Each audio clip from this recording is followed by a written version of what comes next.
Hello, Chathu. Good evening. Welcome. Language. Why language? What have I even done? Hi everybody. Happy Tuesday evening. How's it going? Thank you to Null Colaship for the resub, now for 49 months, and thank you to Galdhar for the resub, now for 47 months. So I hope everybody had a happy holiday.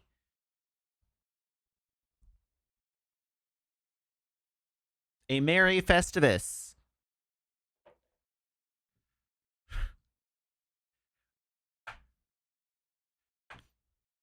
How's it going? We're doing another ripping of 4Ks stream tonight. Dam says, notice how Jibcat isn't here after saying they weren't aware of the stream being on. The fact of the matter is Jibcat was here much earlier at like 25 after 6. Jibcat was here, but now Jibcat's not here. Anyhow, yes, so the things that I'm ripping at the moment, I am currently whipping the Wes Anderson archive, which Meg got me for Christmas. And I have previously ripped Outland and The Mask and F1, which were other movies that I received for Christmas. And I also have a number of movies that I have purchased as like from a Boxing Day sale. So the additional movies we have to get through this evening, I took advantage of a Boxing Day sale to get a bunch of Criterion stuff. So we've got Sorcerer. This is not a Criterion movie, but Eon Flux, Brazil. We've got a couple of I can't think of his name at the moment. Samurai movies. The samurai movie director, the Kurosawa. I got a couple of Kurosawa films coming, but they're not here yet. And then I have also begun the process of acquiring some more of the Disney animated canon. So we've got Snow White and Encanto and Wreck-It Ralph in the queue as well. And then we got a few more coming tomorrow. We got The Little Mermaid coming tomorrow, and then the Kurosawa films coming next week. So anyhow, that's what I'm working on. Okay, so now that it's after Christmas, what was the present that Maple failed to destroy? It was a gift card. It was a Wii Shop gift card. Yeah. I was going to bring up a photo, but feel free to just bring it in since you're home now. I'm home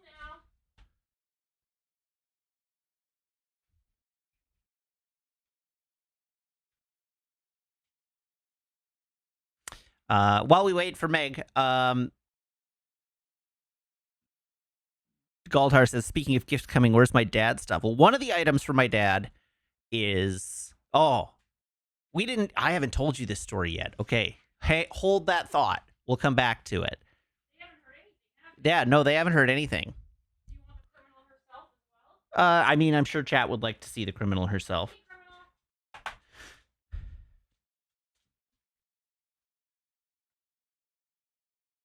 This is what's left of the... This was a $50 gift card for the Wii Shop.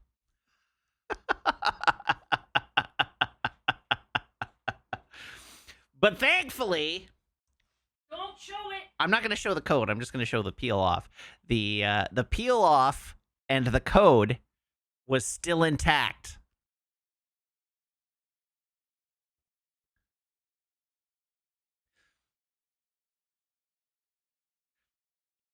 So yeah, that was very close. But yeah, that's. Oh, sorry, not the Wii Shop, the eShop, the Nintendo eShop. not Maple, don't help again, please. Lie down. Good girl. Oh, you got a nose damp on my I'm Wes nose Anderson box. down. Lie down. Been blessed, Matt. Yeah, Lie blessed. down. That's The that's whole right. way down. yeah, so anyhow, here, I'll give you a look at the dog, but that's not the dog cam. There she is. Here. Aren't you sweet? Um, so anyhow, that was the item that Maple didn't quite destroy. So I put it in a greeting card and I gave it to Maple, or I gave it to Meg from Maple. That was the salvage, is that it just became Meg's gift from Maple.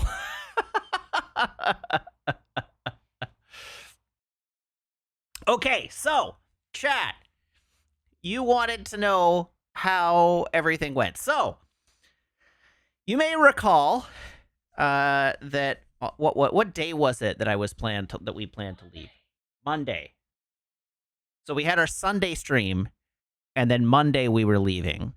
And we had planned to be on a ferry Monday afternoon, midday, at a reasonable time of day. And so we wake up Monday morning, and as of Monday morning, I'm changing. No, I need to fix my sources. So we wake up on Monday, we get packed, we get the car packed and ready to go, and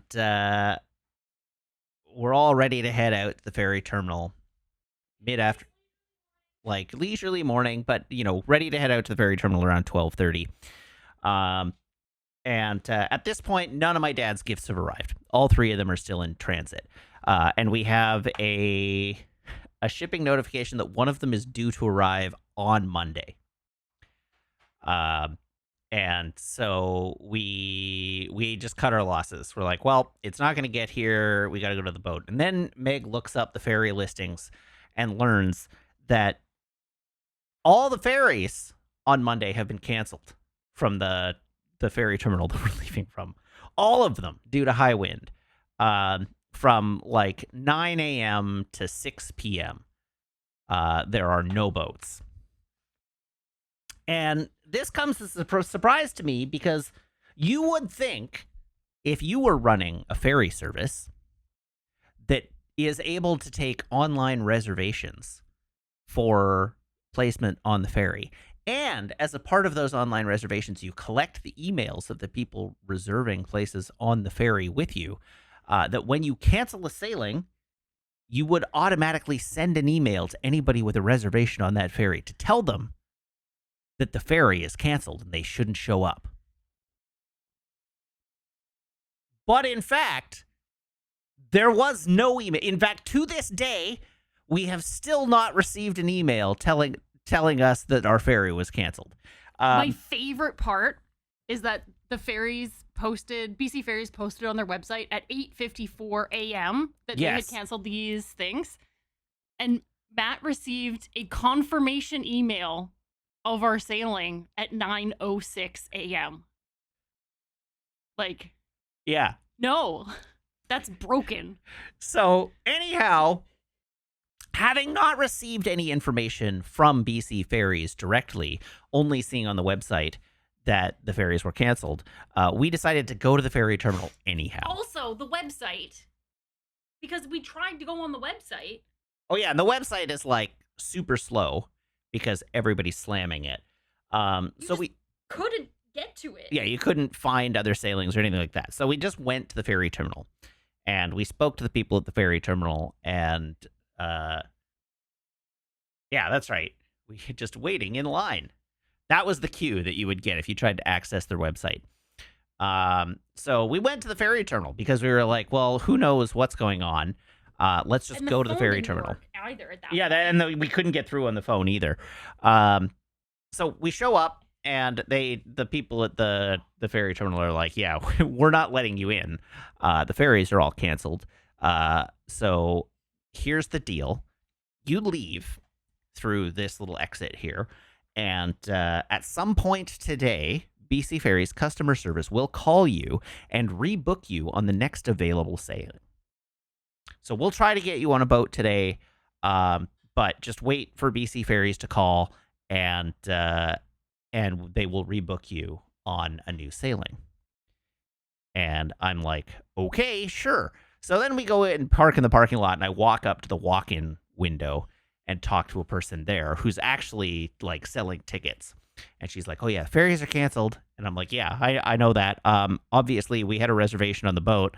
They have canceled our ferry, and we're not exactly sure what to do. What is the deal?" And she's like, "Oh, okay. Well, because of the number of ferries that are canceled, I think they're probably just going to automatically refund you. Although I don't think I've received that automatic refund. I should look into that. I think they'll just automatically refund you. And what you should do is you should go online, or you should call in and book another, like just book the next sailing you can find." And I'm like, "Okay, well, I'm here at the ticketing window. Are you able to sell me a reservation?" She's like, No, we only do walk-ins." Of course not. I'm like, "Okay, well, is there any chance you can tell me when the next available ferry is?" And she's like, "Well, it looks like there's still about 30% left on the 8 p.m. and about 50% left on the 10:40 p.m. So your best bet is just go online and try and book one of those sailings." And I'm like, "Okay." So we get back in the car, we turn around, we drive home. And while we're driving home, Meg is trying to load the BC Ferries website on a phone, on both of our phones, but is, of course, stuck in a queue. And why couldn't she book me? Because apparently the walk-up ticketing window doesn't sell ferry reservations. She only handles walk-ons. So anyhow, Meg's double fisting the BC Ferries website as I'm like trying to drive home. And eventually gets through. And by the time Meg gets through, the 8:30 ferry has definitely sold out. But there's still room on the 10:40 p.m. ferry. So we book a reservation on the 10:40 p.m. ferry, and then we go home, and we spend the rest of the day just chill. I just played Diablo, I think, for most of the day. So anyhow, there's one silver lining to this, and this is that one of my dad's gifts arrives, and we get one of Dad's gifts. And so we arrive at my parents' place at 1:30 in the morning on Tuesday morning, with one of Dad's gifts in tow. So that's exciting. Then, we have a lovely time at my parents' place. We hang out. I do a bunch of studying for my exam. And on Tuesday, the second of Dad's gifts arrives. Having unfortunately missed our ability to take it by one day. So a neighbor who we left a key with just in case there was an emergency collects it from our mailroom and moves it up to our apartment and then sends us a photo of it. And what we did not know at the time that I ordered this thing is that it is 60 pounds and the size of a small dishwasher. So this poor guy, our poor neighbor, had to lug this into our apartment, this huge box. But also, there's no possible way we would have ever fit it in the car. With all the other stuff we had to take, I don't know, like we would never have been able to bring it with us. I had no idea it was so large. So anyhow, we proceed to Christmas. We have Christmas. What is the item? It is a 1 horsepower dust collector for a wood shop. It's like a wood shop dust collector. So it's a little like it's a motorized 1 horsepower fan that has a funnel that you set next to like a sanding belt or whatever, and it sucks all the dust in and collects it in a bag. It's a wood shop machine. But anyhow, I didn't realize it was so big. I thought it was like a little engine. I didn't think it would need to be as big as it is. So anyhow, we proceed through Christmas. We have a lovely Christmas. I do lots of studying, and we come home, and I find this gigantic box in our living room. And the plan, I'm convinced my parents don't love me, because the plan when we departed my parents' house, I was like, so you'll just have to come visit. Like, just come visit, bring the car. We can load the thing into the car. You can take it home with you, but just come visit. And like on our way home, Dad texts me and is like, "Hey, Junior, I want you to figure out how much it is to ship that, because coming over to pick it up and bring it back is going to cost probably as much as the 2 ferry trips with a car is a lot of money. And you can probably ship it cheaper." And like, I'm of course like, yes, that's correct. Yes, my dad does call me Junior normally. That is a common thing for my dad to call me. And my immediate response to this is like, okay, yeah, that makes sense. If you're coming over to just get the thing and leave, then that would be an inefficient use of funds. Correct. But you're supposed to be coming to visit me. What happened to coming to visit? Anyhow, so I realistically, I think what actually the deal is that my dad wanted it sooner because he got denied his Christmas gift because it hadn't arrived, and he just wanted to play with it. So he got me to ship it to him so he could play with it, which fair. I would be in the same boat. I would like my Christmas gift now and not in 2 months. So anyhow, but of course it's too large to ship with Canada Post. And too heavy to ship with Canada Post. Canada Post won't accept it. So I have to look into couriers to ship it to my dad. And it turns out the most affordable way to ship it to my dad is via FedEx. And so I go to the FedEx website. I enter the dimensions and the weight of the package, and I'm looking at things, and they've got like 5 shipping options, right? And their 5 shipping options range from $115 all the way up to like $300. But hilariously, their like $300 shipping is like, we'll get it there in 3 days because of the holiday, right? They're like, like, we'll get it there by January 2nd, guaranteed. Meanwhile, the $115 FedEx ground shipping, the dirt cheap economy, like lower even than FedEx economy. This is like FedEx ground shipping is like, it'll be there tomorrow. So I paid $115, and it did indeed arrive at my parents' house at 9:15 yesterday morning. Oh, sorry, that's right. I sent it yesterday, and it arrived this morning at 9:15. So, yeah, Damn, I Am Pretty is quite right. Express probably has to go through a different node where the ground shipping was able to just go direct. But anyhow, I thought that was pretty funny. That they got, like, I sent it yesterday at noon, and they got it today at 9 a.m. So that was fun. But my dad has it now, and I'm sure he's been playing with it all day.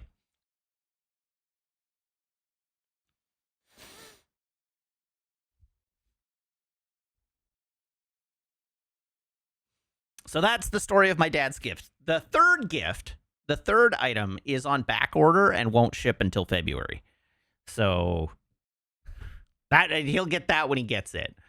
But that is not coming soon.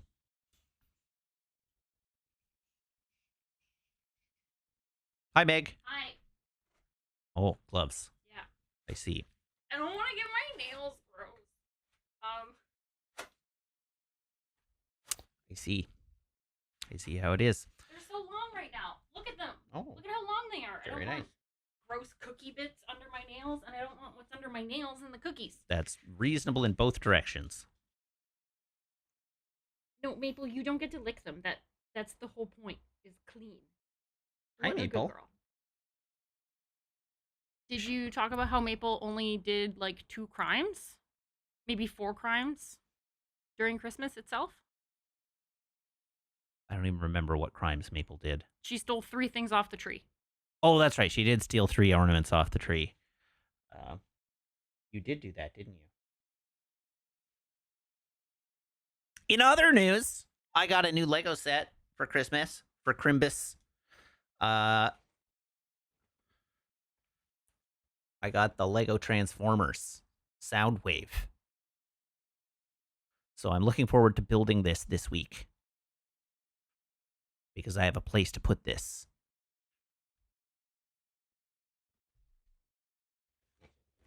But it's very cool.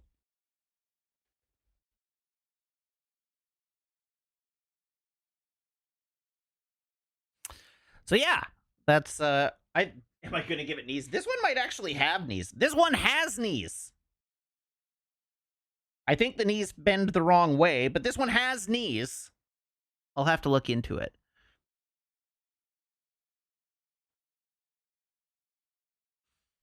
Does that transformer transform? Yes. It transforms.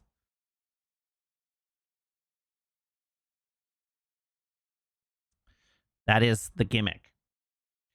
The other thing I got that I'm very excited about. Well, I got two other things that I'm very excited about, and then other things that are smaller and still exciting but smaller. I got a new sweater, not unlike the one I'm wearing now. Not the one I'm wearing now, but not unlike the one I'm wearing now.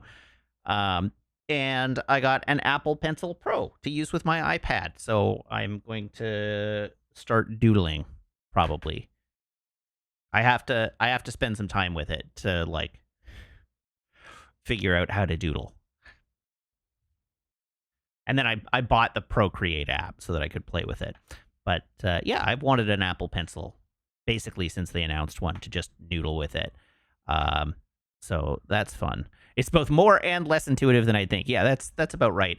A-Pod, I'm not really a doodler. That's the thing. I commented to my parents, it's like, hee, now I can do art, which is a very silly thing to say when getting an Apple Pencil, because one can do art with pen and like a pencil and a piece of paper, and I have plenty of pencils and plenty of pieces of paper.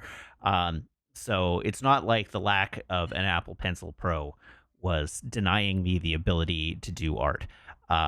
But I just wanted to doodle with some digital art, and noodle around with it and have some fun. And it's a pretty cool little thing. And yeah, if nothing else, it'll make annotating photos much easier.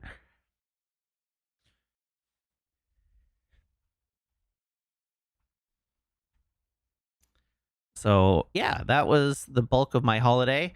I got one additional Boxing Day item, which is I got an Ember temperature control mug, because I am one of those weirdos that likes their coffee cooler than most people. I don't like it cold. I still like it hot, but I like it like cooler.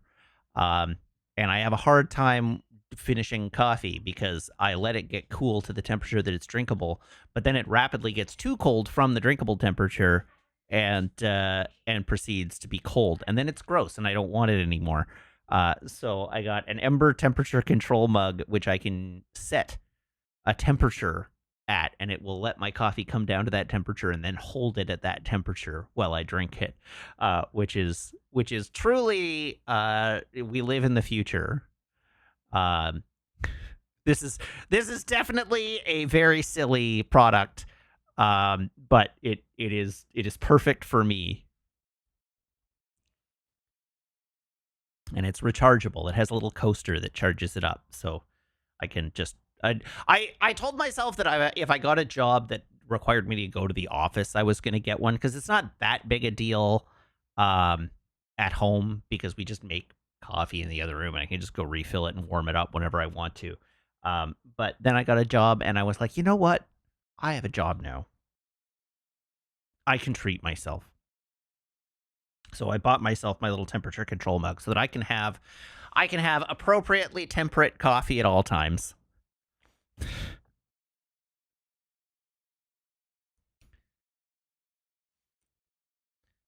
All right, we are 3 minutes away from Isle of Dogs finishing ripping. Very good.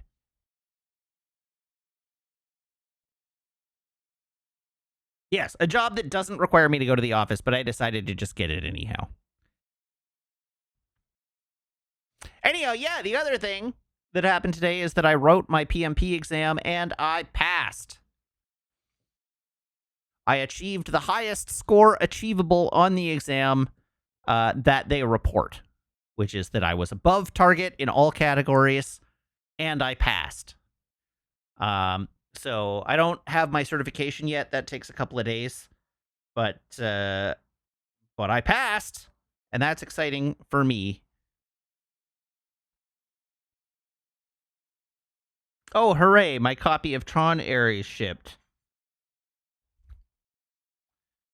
Delightfully. You think we can safely assume that means a perfect score? I assure you it does not mean a perfect score.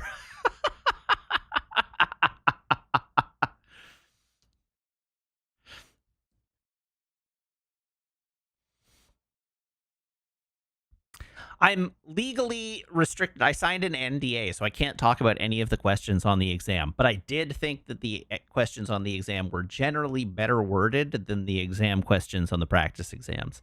I also commented to Meg. I stayed up late last night to write the final practice exam, and I shouldn't have done that. That was stupid. It did nothing for me. I did not actually. I did not actually like get much out of having written exam number 5 last night, and it kept me up until like 10:30, which 10:30 is not late, but like it was for a stupid purpose. I didn't need to finish that exam, and in fact, finishing it was more of a confidence shaker than a confidence booster, because I only got 71% on exam number 5. And I definitely would have benefited from the sleep more than that last minute cram session. Especially since I slept like ass last night. Oh my god, I barely slept all night. I was like tossing and turning, and even when I did fall asleep, I was sleeping super light. Every time Maple got up and moved, it woke me up, and then it took me like 10 or 15 minutes to get back to sleep, and I had a terrible sleep last night. And I remember having a dream about being in one of the houses I grew up in, and there was a windstorm, and all the trees fell over and like wrecked the house and the fence. It wasn't a scary dream. It was just like I entered the dream after the damage had occurred. So the dream was just me walking around the house surveying the damage of the trees having fell on the fences and stuff like that. What a weird dream. Better than the dream I had the night before, though, because the night before I had a dream where I was sitting to write an exam, and it didn't specify what exam, but I was sitting to write an exam, and everybody else was like writing the exam and like finishing their sections and being like, like calling for the administrator to be like, I finished this section, and I'm reading the questions on the test, and none of the questions on the test are questions. They are just insults directed at me about how I'm not going to pass the exam and how I shouldn't be there and what a stupid idiot I am. And I'm like trying to find ways to interpret these like things on the paper as questions that I can answer, but they aren't questions.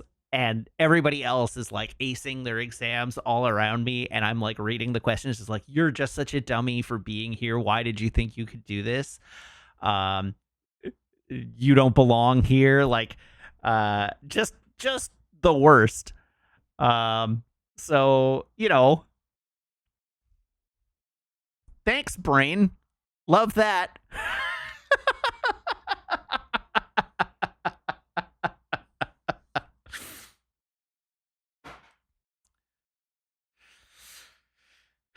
What a great dream to have 2 days before writing an important exam, right?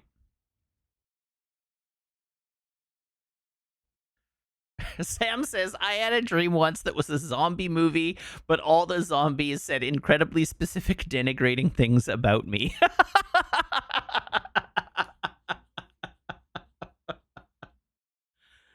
That's a good one. The thing is, so Lady Mix says, I love how unnuanced your brain is, like no subtlety. The thing is, I've lived the subtle dreams. I've lived the unsubtle dreams. You know how everybody has that dream when they're in school about how they have an exam to write and they show up to write the exam and they like missed the exam. The exam was earlier in the day. That happened to me. I did that. I literally in university, I showed up for an exam at 2 p.m. and I was like, all right, I'm here to write my exam. Huh, that's funny. Why is there nobody in the exam room? The exam was at 8. This is after I had stayed up all night studying for it. Completely missed the exam, like 100% missed the exam. So that was one, not one of my prouder moments. But that's just like, and that's just a common college nightmare. And I lived it out.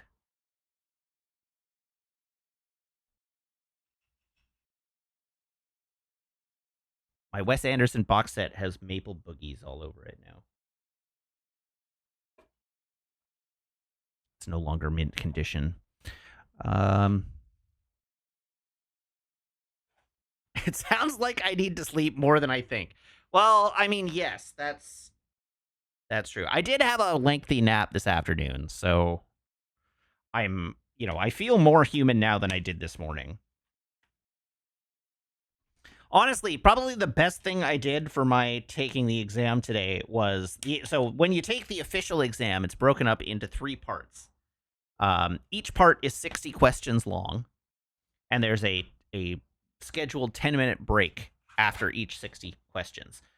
And I, like a diligent test taker, took my breaks, even though I wasn't sure I needed them.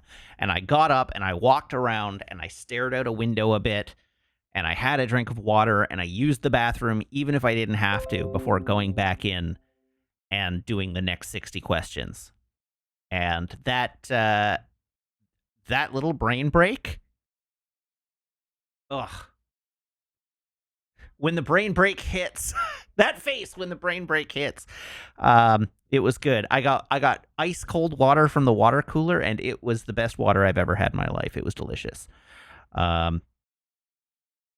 So, if you're ever writing a test and you've got planned breaks, take those breaks. Worth it.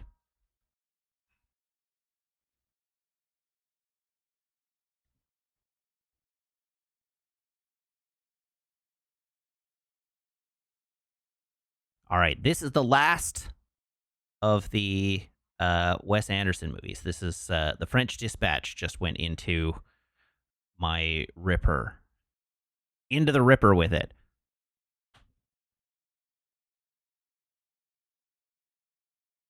You've never heard writing a test? You can take a test and you can write a test. I don't know what else you would do.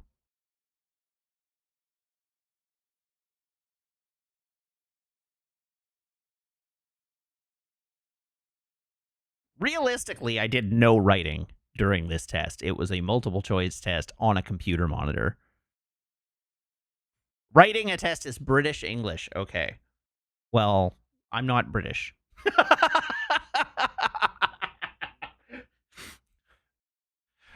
But it is the King's English, I will accept. Zafty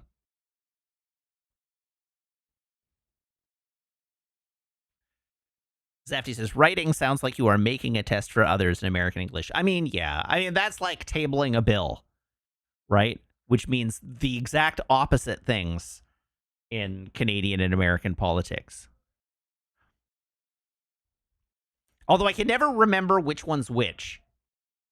But one of them, to table a bill, is to like bring the bill to discussion, and and in the other, it's to table a bill is to set a bill aside.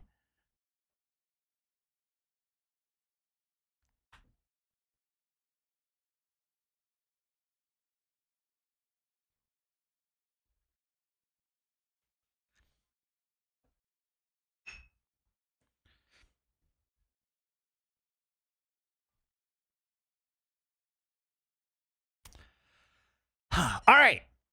I am thirsty, and so consequently, I am going to do the traditions. because I am thirsty. So here is my phone.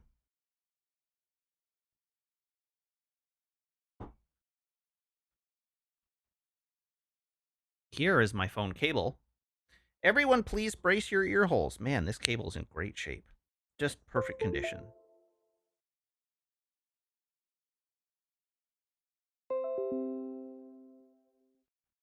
Nothing wrong with that cable.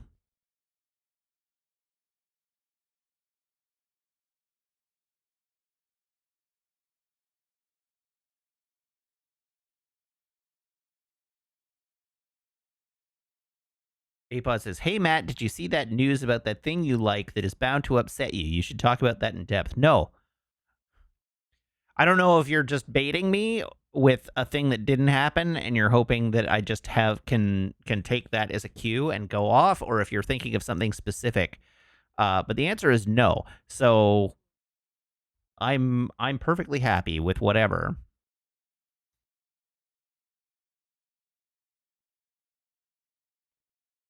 Damn, yes, I am planning to stream on Thursday.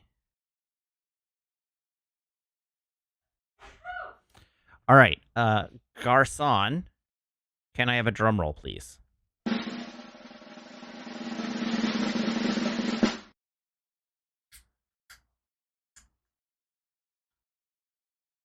Ah, hell. God damn it. Why? Meg, can I have a towel, please, quickly?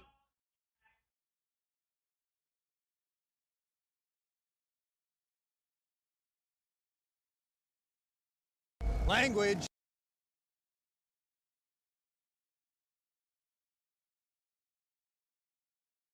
More quickly, please. Thank you. I'm fucking trying. Maple, where's your place? Go to your place.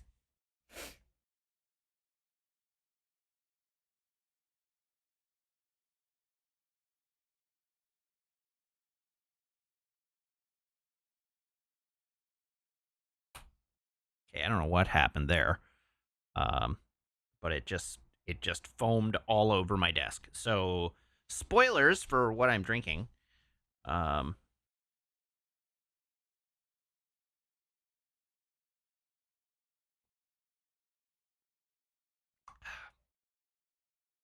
It is a beer.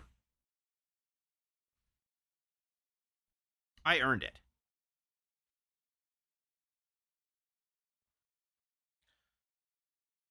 Oh, you know what else I got for Christmas that I'm super excited about? New slippers that aren't dog eaten yet.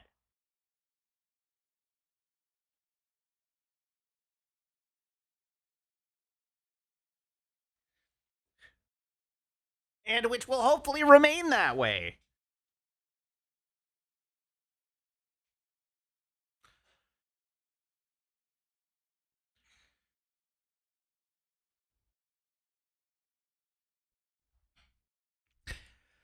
Okay, so now that I've cleaned up the wreckage, let's read the copy on the can. So this is a Lupolo and this is Lupolo Brewing Changing Colors Brewing Project. The Wanting Comes in Waves Tiny West Coast IPA. That is a lot of words.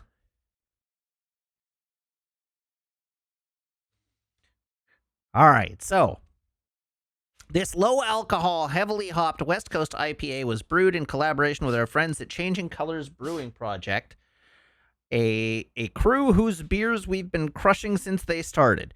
So when the chance came to brew together, you know we had to stage a dive into an IPA. Built on a backbone of local and German malts, this beer rips with a gnarly blend of Changing Colors specialty selected Citra hops and Nelson Bliss from Freestyle hops in New Zealand. We even tossed in some Nelson Hop Keef from Freestyle for an extra hit of that hoppy chaos. The result, a bright crushable banger that hits with bursts of citrus and ripe mango, rounded out by a subtle diesel-like darkness. It's light on the booze, loud on the hops, and built to keep the session rolling. Why diesel? Why would you use that as a description?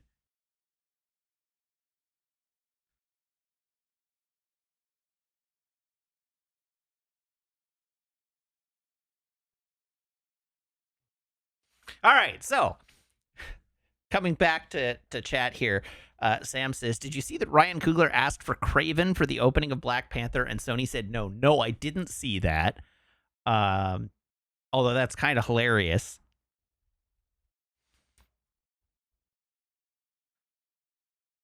Oh, okay. Now I'm reading it. So Sam says, did you see that Ryan Coogler asked for Kraven for the opening of Black Panther and Sony said no? And then there was some question about why Sony said no. And Sam says, because they wanted to make the Kraven movie, which these are not mutually exclusive. They could have just used the Kraven from Sony's Kraven movie. That's the whole point of a shared universe.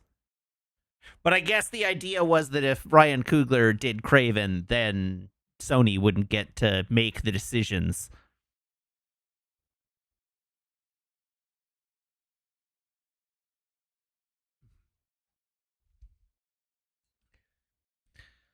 Anyhow,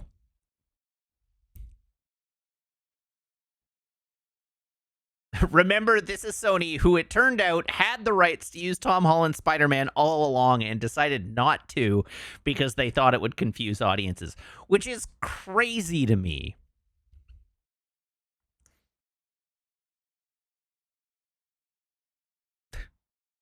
It seems to me like all Sony had to do to not confuse audiences was do just a tiny bit of coordination with Marvel to make sure that the movies they were writing made sense within universe.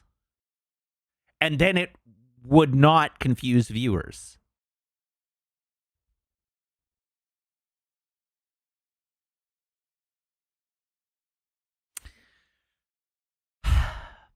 Anyhow, Kraven was bad. So that's all. That's the takeaway from this. Kraven was not a good movie.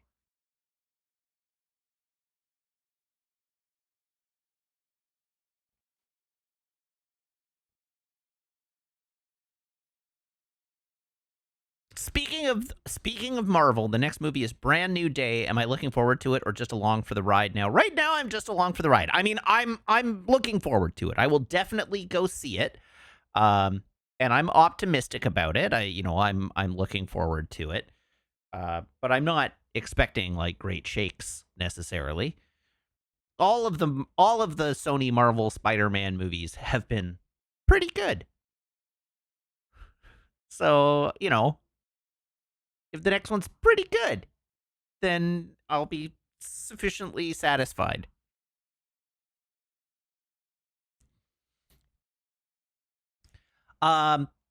So the second Doomsday trailer dropped today, and I'm noticing a theme. And I suspect that we're going to continue that theme next week. Because the first... So, spoilers for the Doomsday trailers. The first trailer, of course, was Chris Evans with a kid. Steve Rogers has a kid. Interesting. And then the second trailer is Thor. Oh, the third trailer has already leaked. Interesting. But the second trailer, Thor. It's Thor. What does Thor have? Thor has a kid. What is the trailer about? The trailer is about Thor's kid. And we know that the theme of the next trailer is Black Panther and the Wakandans. And what was introduced at the end of Wakanda Forever? It was T'Challa's kid.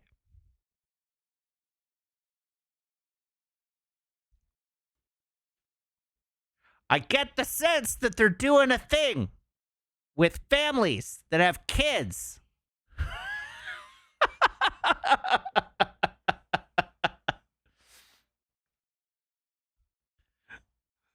I suspect they're thinking about legacy with this one.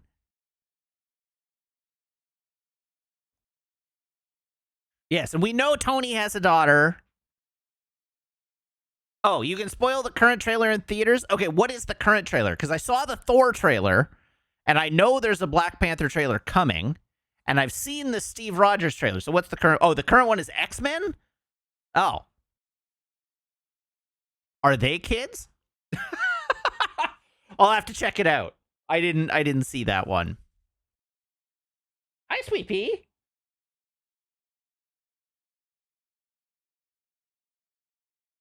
Sorry, Maple's just looking at me.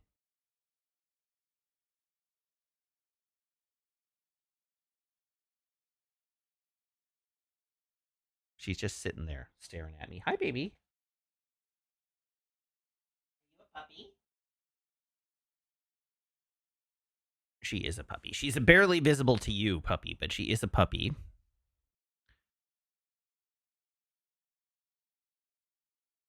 Hi.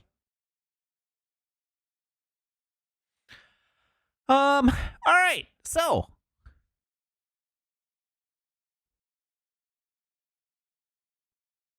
what now?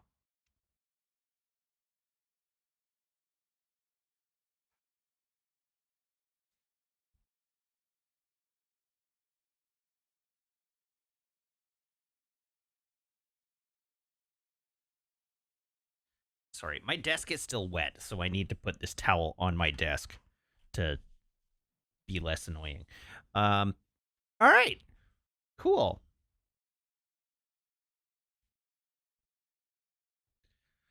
So there's a part of me, this part is not going to win, but there's a part of me that just wants to play Diablo tonight. But I feel like we've really, really got to make some progress on Ghost of Yotei. We need to get Yotei done.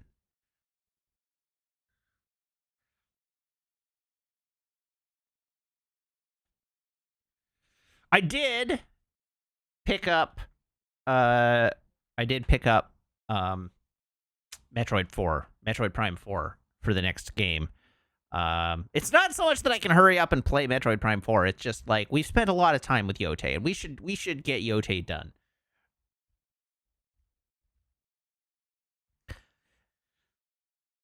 We should get Yotei done. And then we can figure out what we're going to play after. Yeah, get Yotei done so I can get back to Final Fantasy February. I did buy the Final Fantasy Pixel Remaster Collection, so we could do Final Fantasies like 1, 2, 3, and 4, and 5.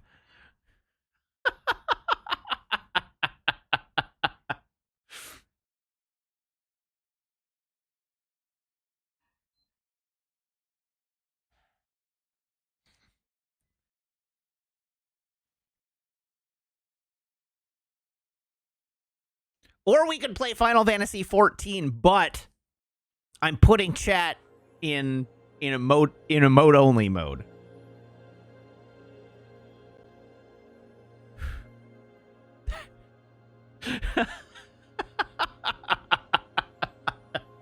We can play another month of Final Fantasy 14, but you only get emoji. Language.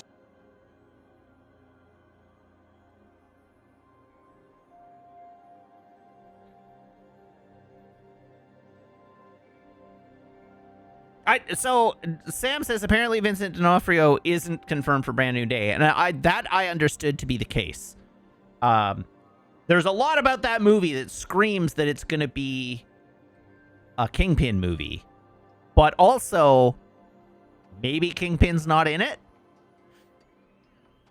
because there was a time when I heard that Vinny D's that Vinny D's contract only covered TV.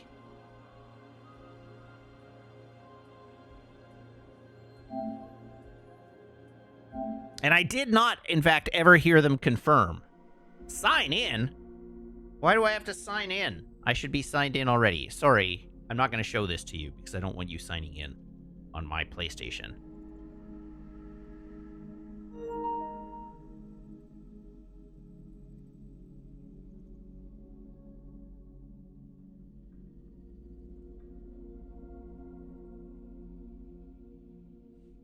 Brand New Day in the comics was a Mephisto story, not a Kingpin story, but it did involve Kingpin. One More Day was a Kingpin story.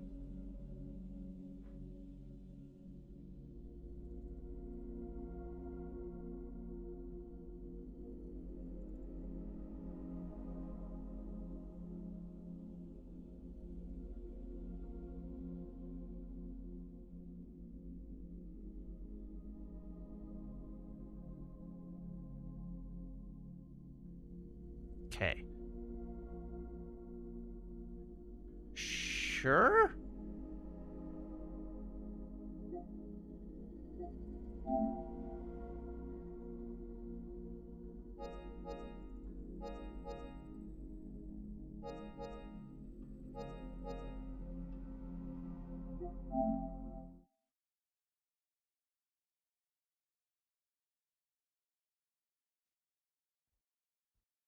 And yes, we had a Mephisto reveal in Ironheart. Mephisto was an Ironheart. They have a Mephisto now.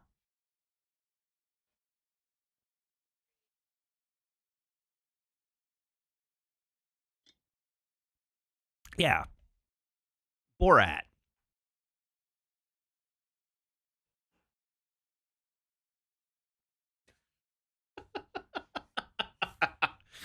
He's going to come to Tom Holland and be like, your wife?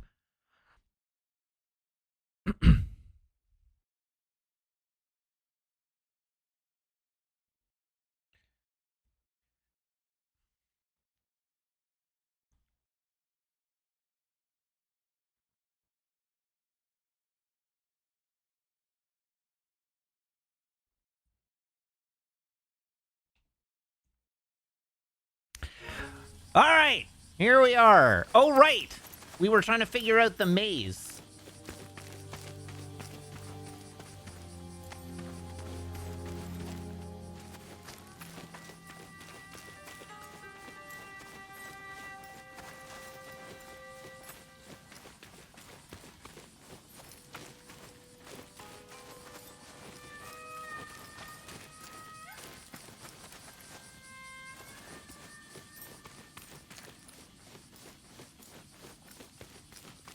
Oh, this looks promising. I think I figured the thing. I figured it out, I think.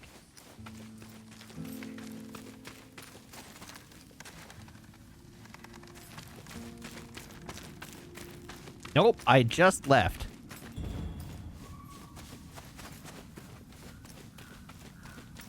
Is Handai? Yes, you should definitely watch Borat.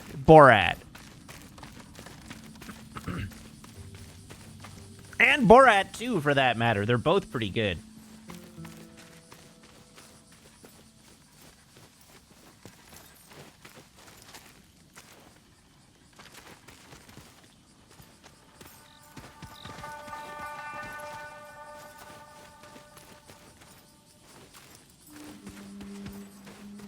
And yes, Zafty is right that the character of Borat is quite intentionally extremely offensive.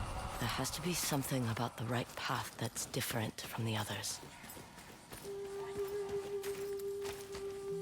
Okay, so it's not that one.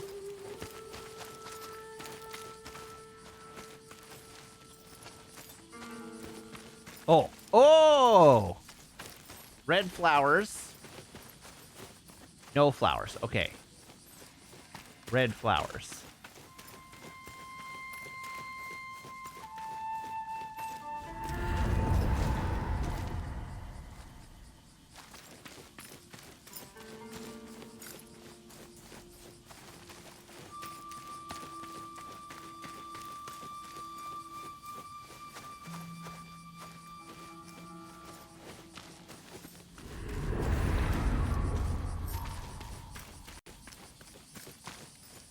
Aha!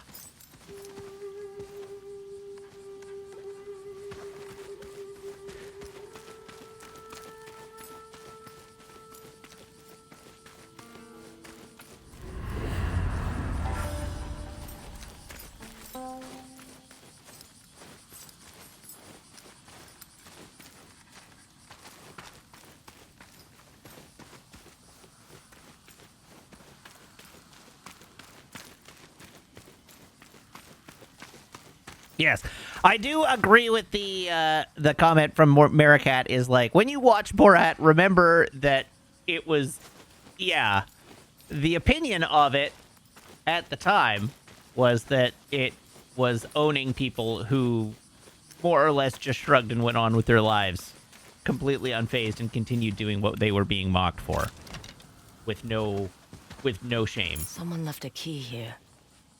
And a note. I'm sorry I pushed you so hard when we trained here. I know you hated it, but I wanted to make you strong so you could protect yourself. This key probably opens the lock with the maze engraving. But it is very funny.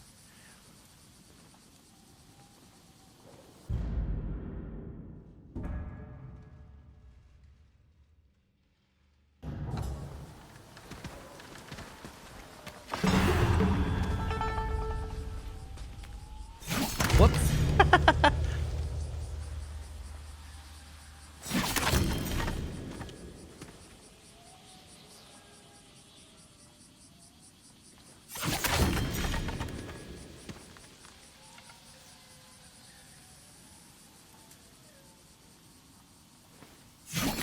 Oh, come on.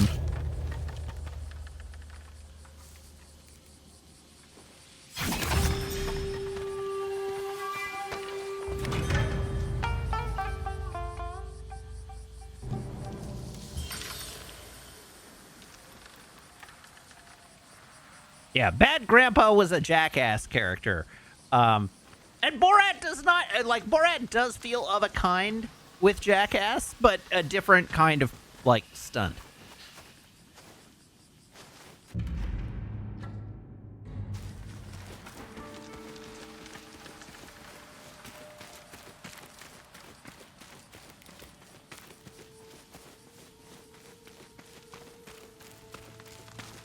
All right, we got all our keys.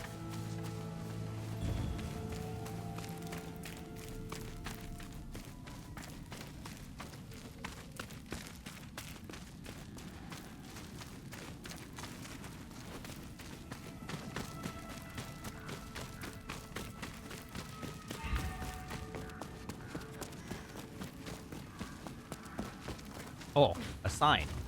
The Spider Lily General's daughter is dead. Why would he write this to her?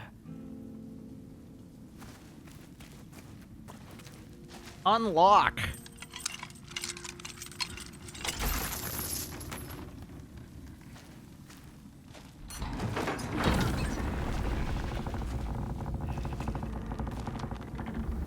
Honestly, Brownie, I hate that I enjoy them. But I really enjoy the Jackass movies. They're really funny. They're very gross, but they're really funny.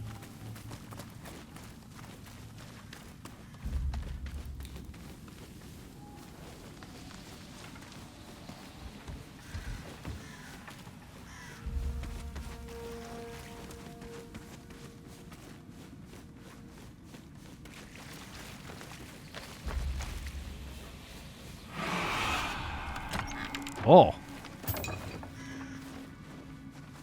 Seems like we're being stalked by the general at this time.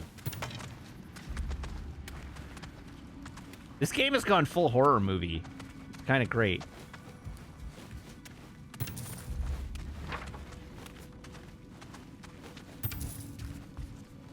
Medicine. Bedding soaked through with blood. This must be where his daughter died.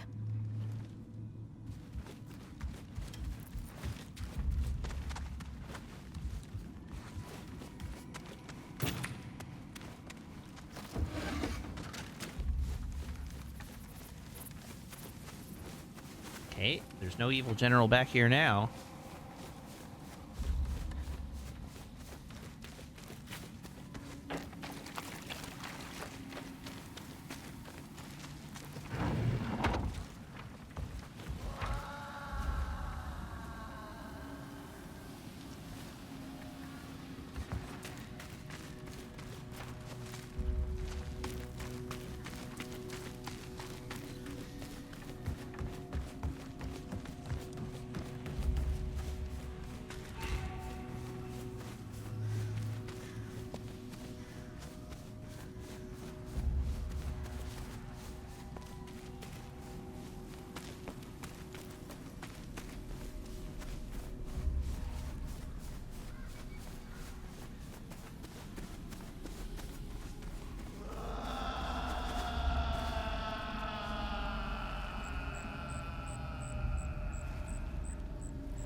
Whoa! Indeed.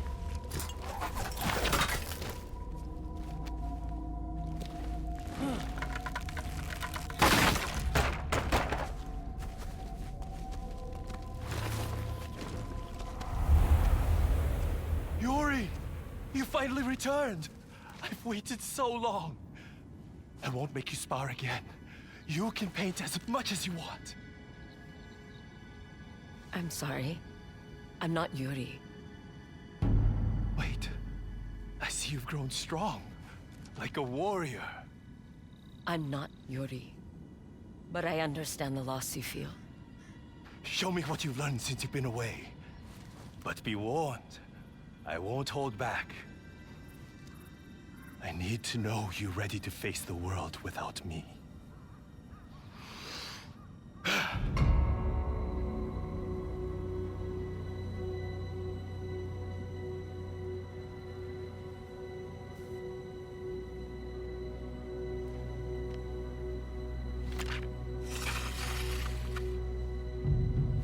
We're gonna do some sorting.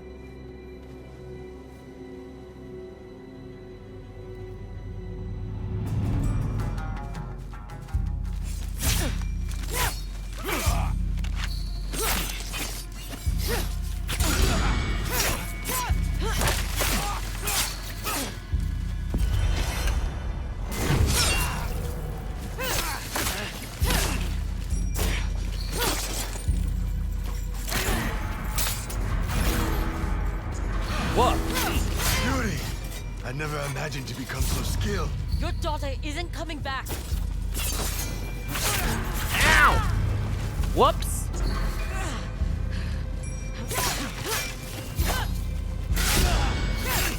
I'm sorry I didn't let you paint. I didn't want to fight you, father.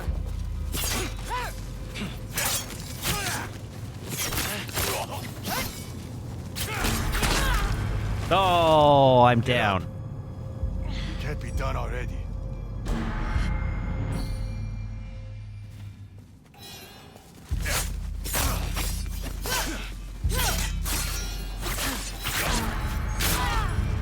Wow. What an amazing No. start.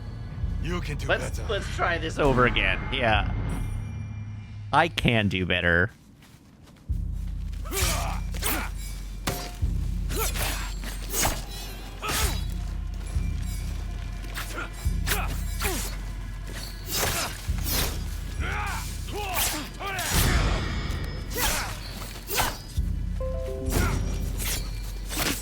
Yuri! I never imagined you become so skilled. Your daughter isn't coming back. Oops. Ow! Jesus.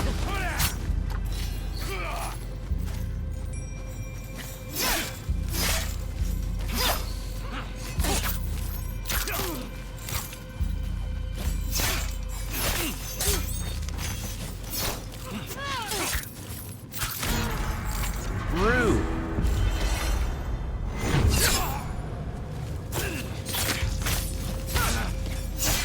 I'm sorry I didn't let you paint. I didn't want to fight you, father.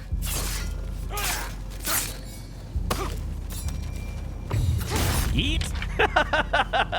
There, have your weapon back.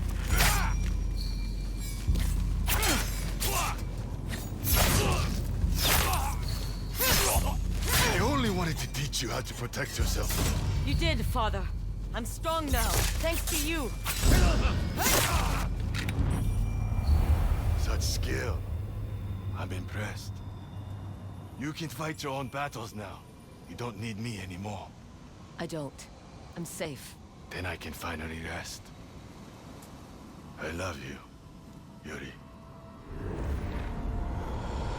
Well, he seems totally normal and fine. Definitely no problems there.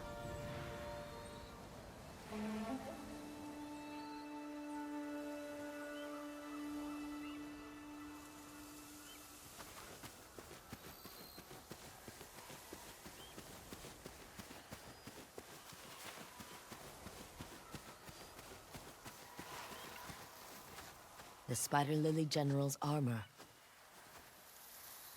A notice here. Goodbye, Yuri.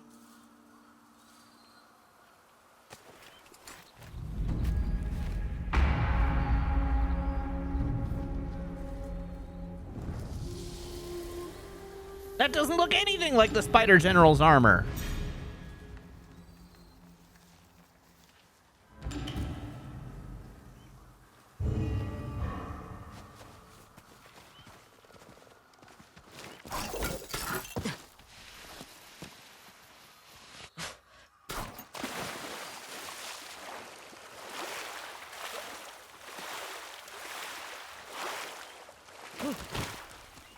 Okay, this game might actually just be really pretty.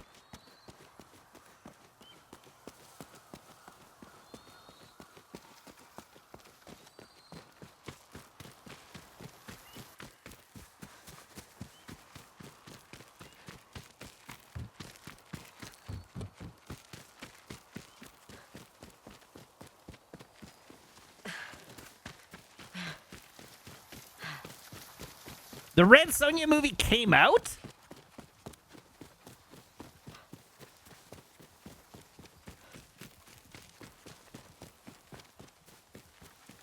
When did it come out?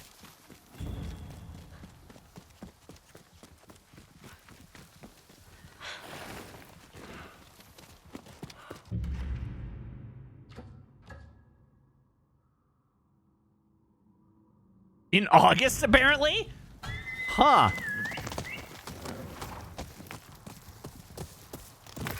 So you're a musician.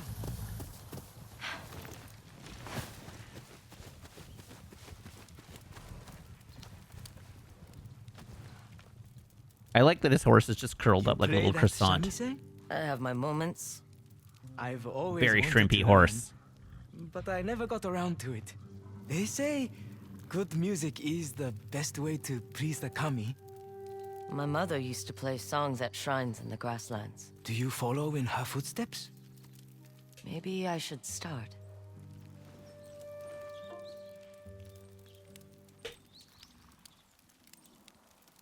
A song for the kami should be unpredictable.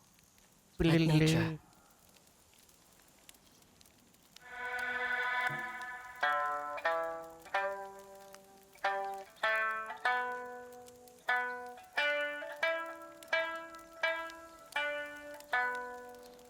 To me, kami are light, like a feather swaying in the wind.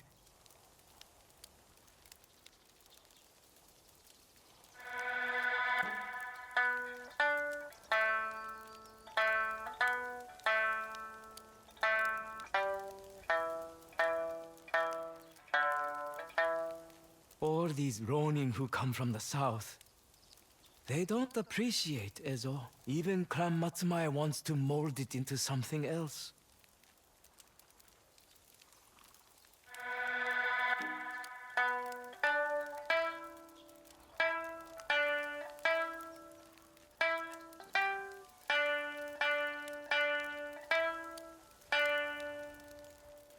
It's home. It's home.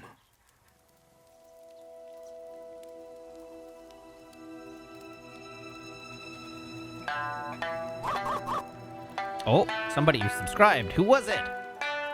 Kazman28! Thank you for the resub now for 12 months.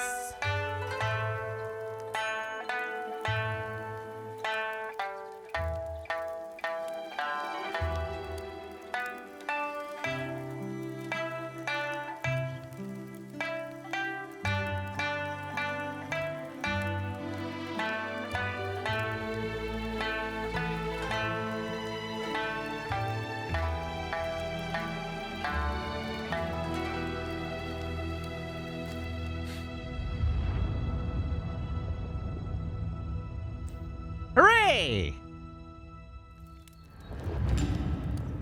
Okay, chat, so I have a story for you from I'm sure the kami will my trip appreciate home. That song of yours. Maybe they'll guide you to their shrines just to hear it. Maybe. This just, the talk about movies and kind of B movies reminded me of this. after Christmas on Boxing Day or Boxing Day, the evening of Boxing Day. My mom was like, let's watch a movie. And she was like, it doesn't have to be a Christmas movie. Let's just watch a movie. So I pulled up Plex and I'm looking through movies and she's like, I want something that's pretty light and lively, not outrageously violent. But you know, something fun. And I'm like, okay, I think I can manage that. So I was initially like, what about Superman? And she was like, oh no, your dad and I saw that. We went and saw it in theaters. Okay. And I'm scrolling down the list of my Plex films and I see a couple of things and I'm like, okay, something PG-13, could be like an action comedy, something lively, but not outrageously violent. And, I'm like, okay, well, there's Fall Guy, which is, you know, that's a pretty good, funny PG-13 action romp. Oh yeah, and there's Bullet Train. That's a fun PG-13 action comedy romp. And my dad is like, oh, I've seen Fall Guy. My parents have seen Princess Bride. That's not new. My dad's like, my mom was like, let's watch Fall Guy. And my dad was like, oh, I've seen Fall Guy. Let's watch Bullet Train. And so I put on Bullet Train. Chat, I remember Bullet Train as a lighthearted PG-13 action comedy romp where lots of assassins end up on a train and they fight a lot because there's a twisty-turny plot where they've all been brought on the train, and hijinks ensue. And I remember the funny bits. Like, I remember Brad Pitt, like, finding peace and thinking he was unlucky and not wanting to fight with anybody. And I remember the bit where he, like, orders a water bottle and then drinks the water and then throws it at Aaron Taylor Johnson's head. And I remember the mascot costume. And I remember, like, all the misunderstandings between the assassins and their various plans. What I did not remember is that every other word in that movie is an F word. And that the violence is extremely bloody.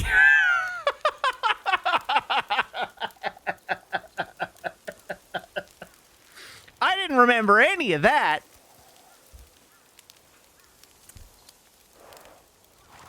And of course, my dad gets halfway through the movie and falls asleep because my dad has never made it through an entire movie. In my entire life, my dad has not made it through an entire movie. But my mom made it through the whole thing. And then at the end, her review of it was like, yeah, this wasn't really my kind of movie.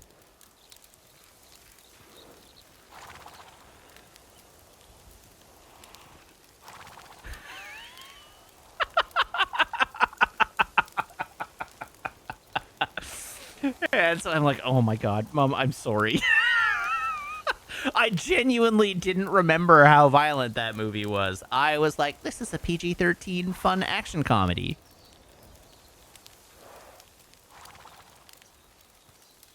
It is not a PG-13 fun action. I mean, it's a fun action comedy, but it's not PG-13.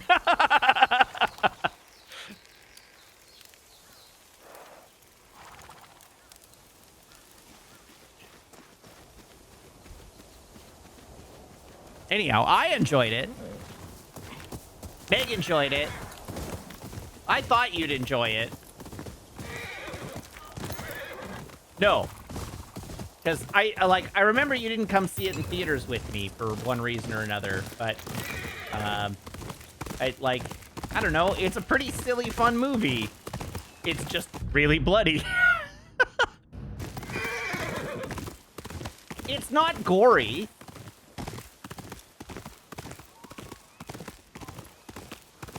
Yes. Samurai dad getting sorted. Or Russian dad getting sorted. was one of them. And having the half of his head blown off.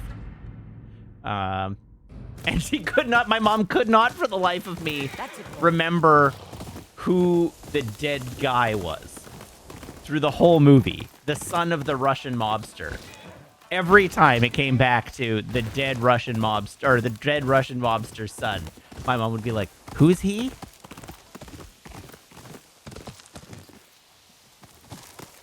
Faster, Homurak.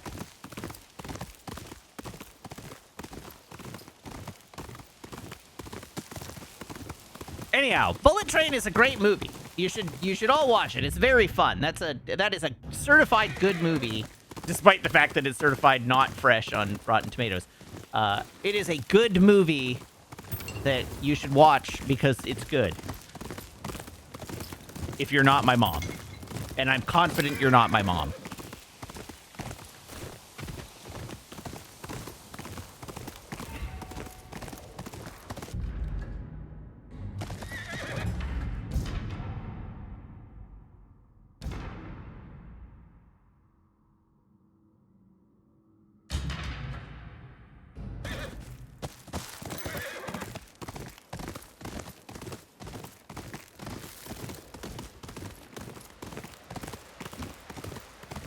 Anyhow, what I didn't know, and what maybe should have tipped me off, was Adam just said I have the most Muppet energy out of anyone in Loading Ready to Run. That might be the nicest thing Adam's ever said about anyone.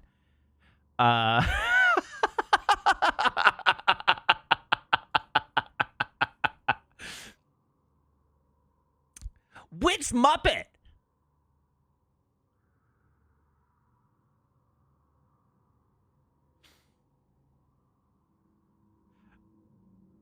I don't know. I feel like there are at least 3 Muppets that I could channel in any particular instance. I am not Scooter. I am not a Scooter.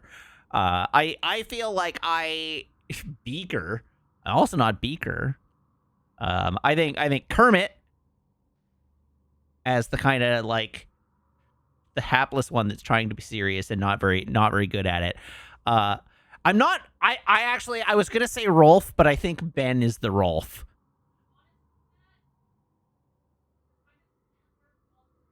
Statler or Waldorf? See, I was gonna say Fozzie.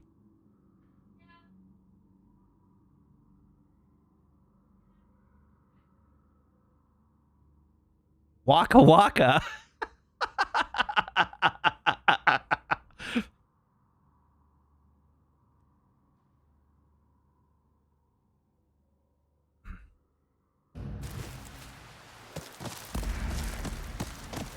I don't know. Fozzie is like, yeah, Fozzie's a little bit too naive and a little bit too like not there, in my opinion.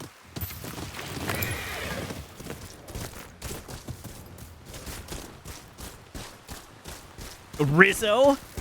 You know, I could be a Rizzo. Light the lamp, not the rat.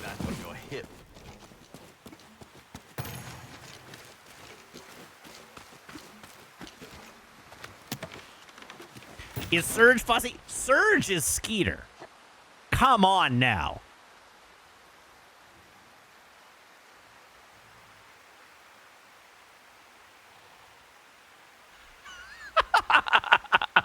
And I mean that with all the love in my heart. But if anyone on the crew is Skeeter, it's Surge.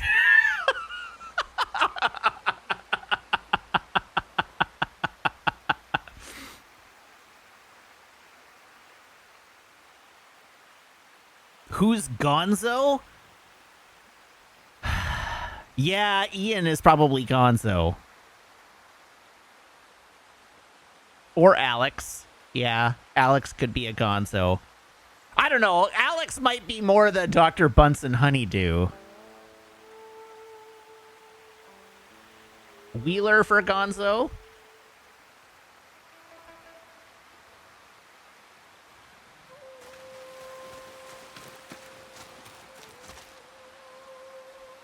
I don't know. Now I want to know if you've reported this back to the lure chat.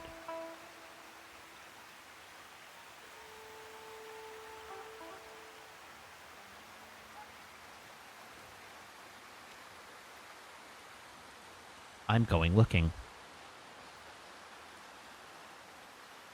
Oh, they're going offline. I missed it. Okay, well... Pepe the Prawn.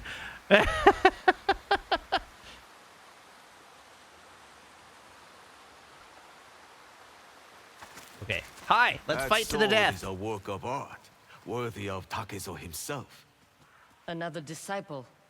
If I had such a weapon, my master might finally reveal himself. Am I coming to Shooty Mans about on to Monday? make a I bad did not choice. realize there were You'll Shooty Mans see. on Monday. I might not Defend be your able right this to time hold round. that I'd love sword. to.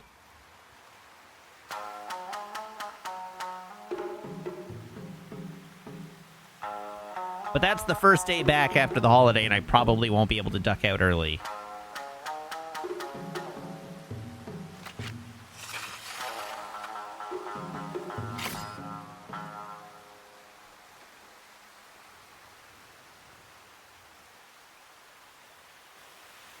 I will make you bleed. Oh, they said I was gonna. Well, then I guess I have no choice.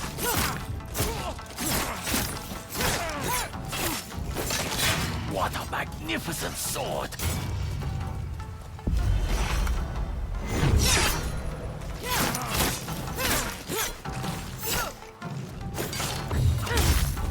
Wow, to hell with this guy.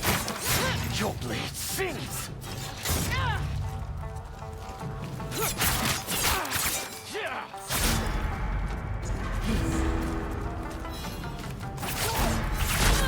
Whoops. You're not worthy of that sword. Man. Get ready to die!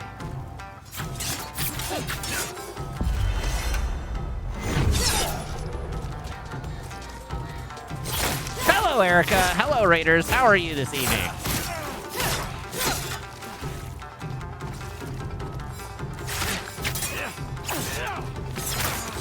What a magnificent sword!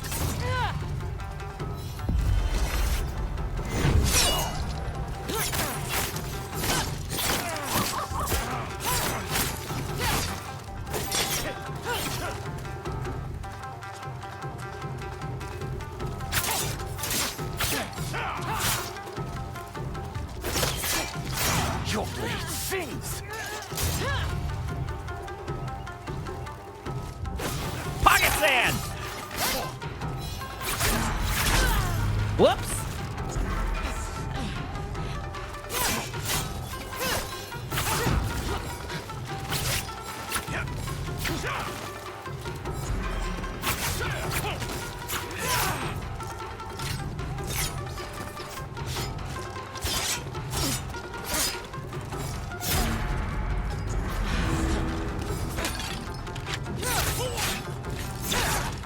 Pocket sand.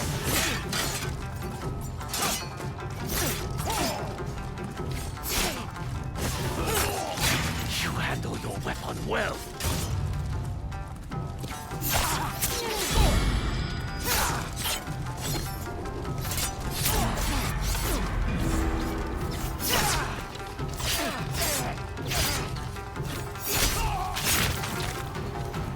Like I said, a bad choice.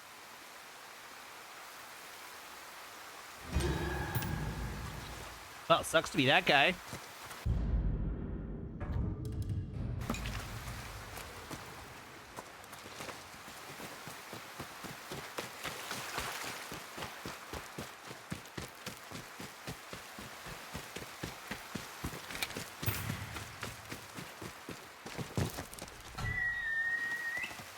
Hello, horse. Oh, there you are.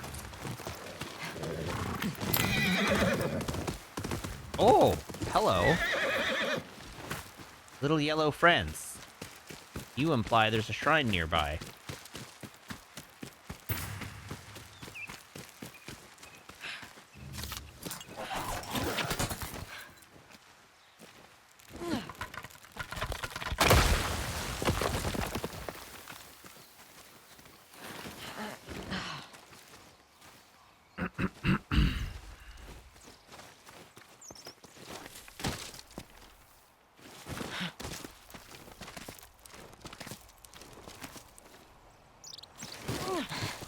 So, I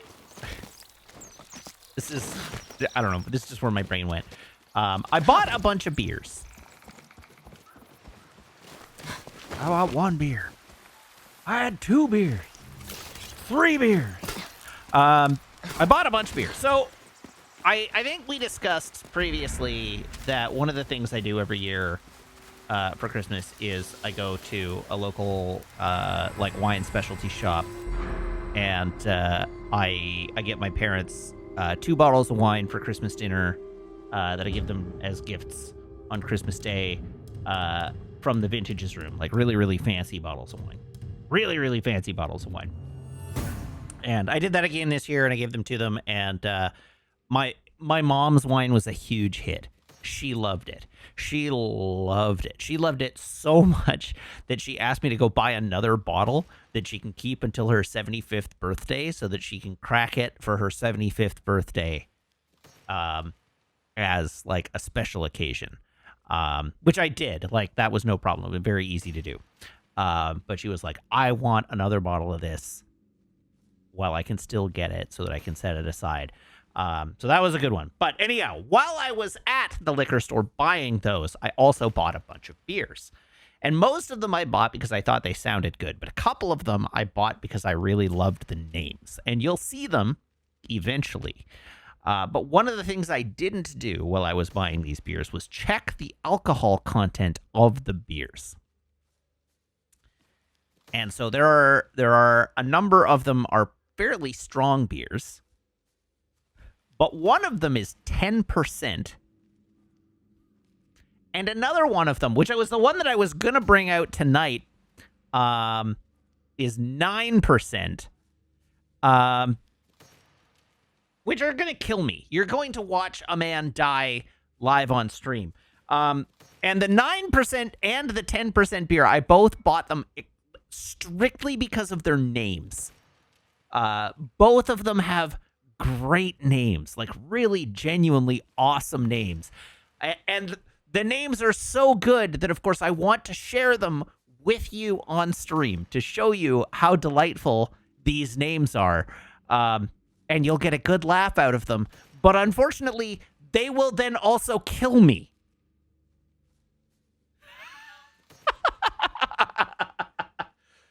So you have that to look forward to.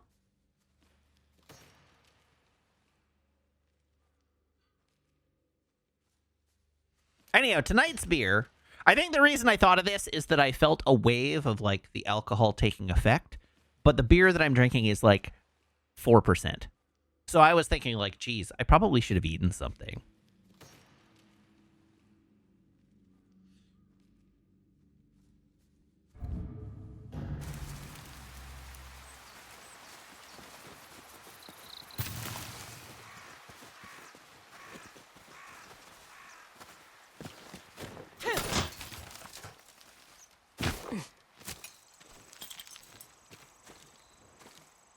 I'm so dirty.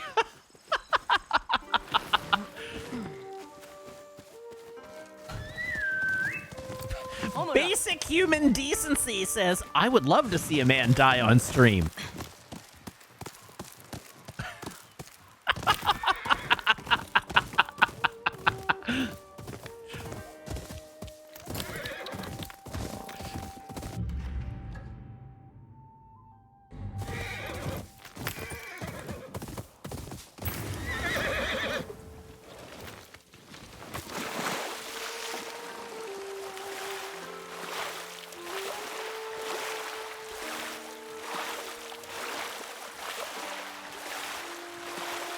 Oh, a frog. Oh, lots of frogs. Look at all these frogs.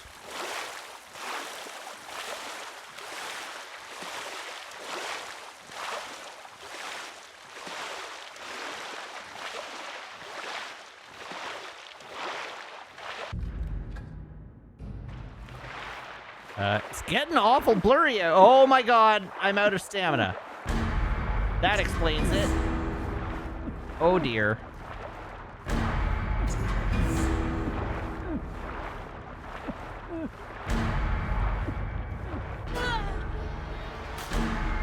Apparently, swimming lessons were not one of the things that that we trained in. While you went to swimming lessons, I studied the sword.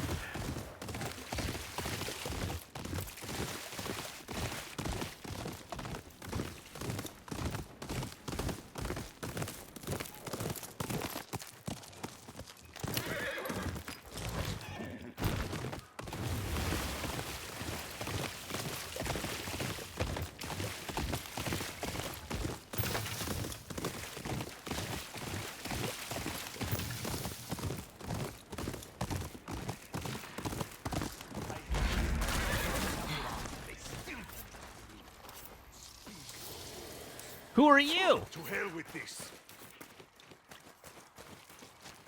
Hey, guys.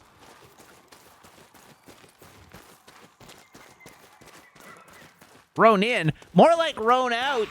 How could they turn Am us I away? right? We spent every last coin to get here.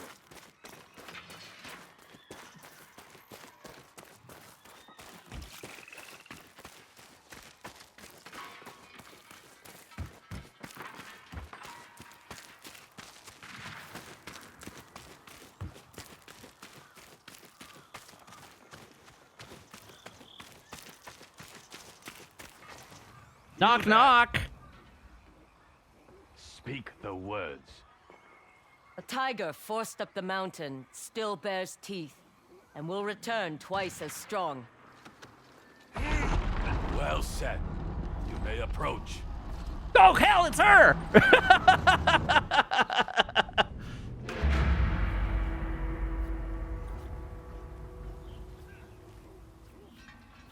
Okay, I owe some jokes, so I'm going to tell you some jokes. Clan Saito welcomes you, recruit. Are you from Izo or the mainland? Born in Ezo, forged in the south. Ah, you're a woman. Is that a problem? Lord Saito has a place for all in his vision for the North. So long as you are loyal, and you're in luck, he has come to personally oversee our efforts. Saito is here. Wait, I know your face. You are the one they call the Onryo. You murdered the snake. Hurry up! It was self-defense, Let's see really. your spirits bleed.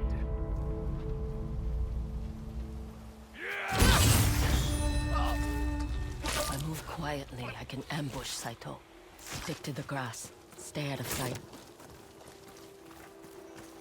Boy, if I if I kill Saito here, then we'll definitely be doing the game super out of order, won't we? Okay, I owe you jokes.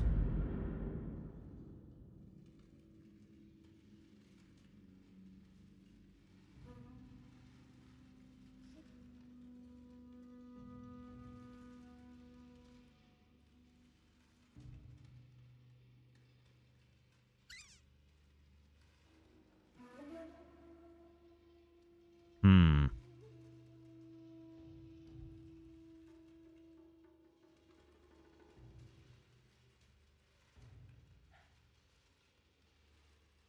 Hmm.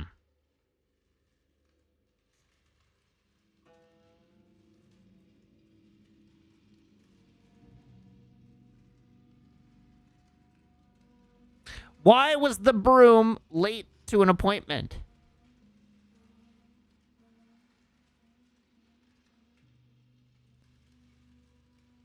Because it overswept.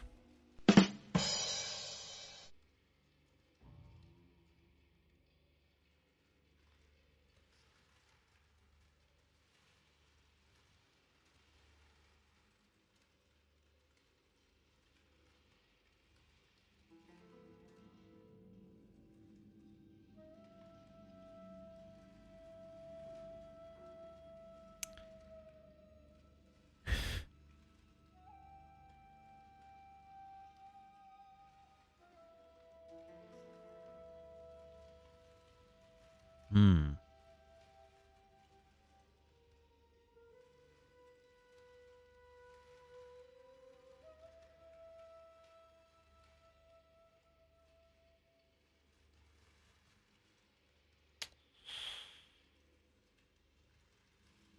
Why do crabs never do volunteer work?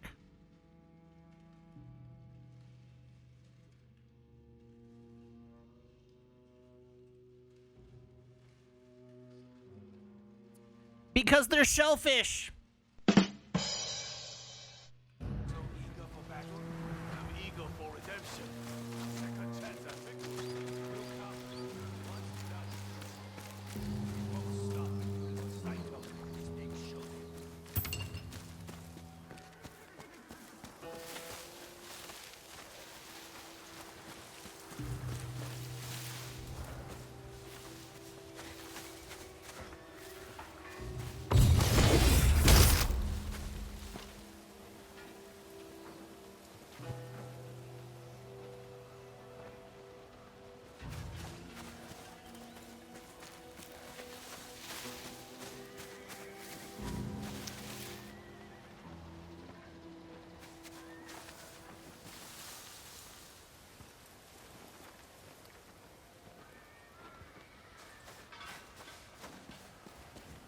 How strange that that guy just mysteriously developed a sword in his back.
Okay.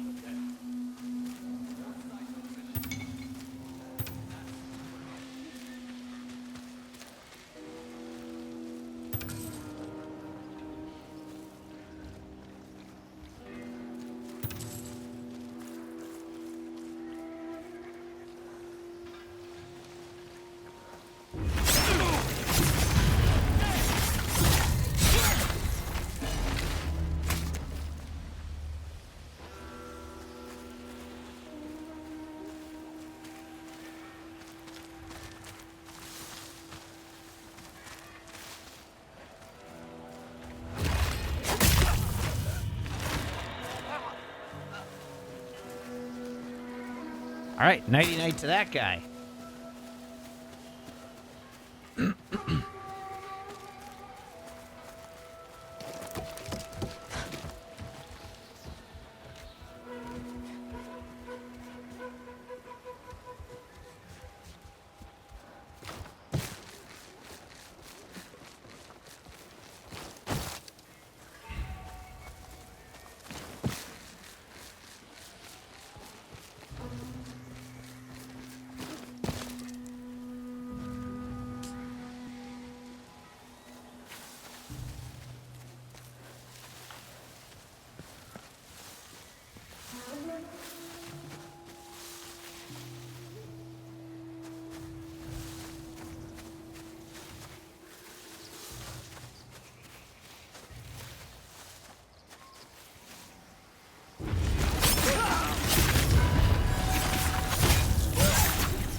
Beautiful.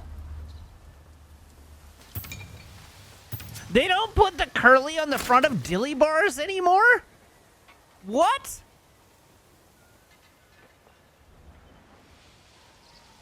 What's even the point then?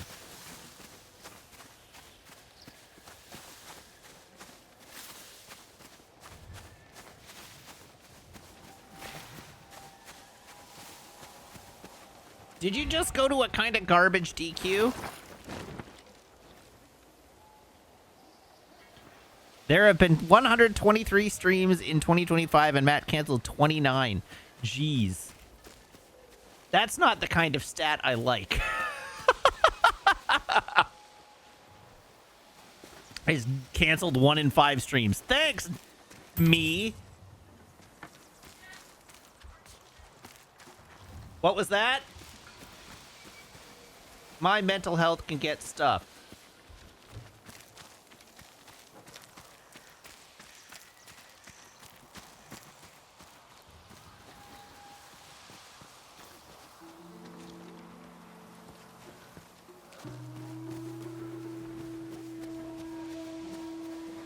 My mental health wanted to be prioritized. It should have been better.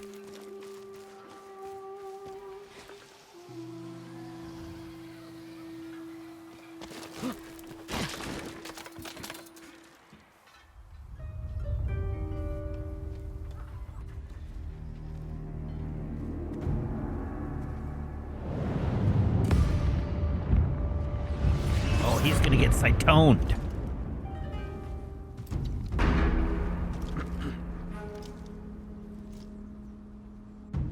I found you.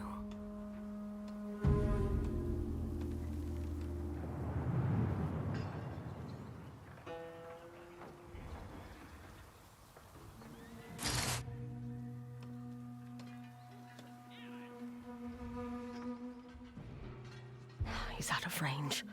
I need to follow. Get close.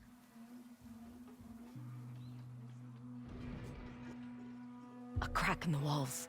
I can climb up the cliffside from there. Nice.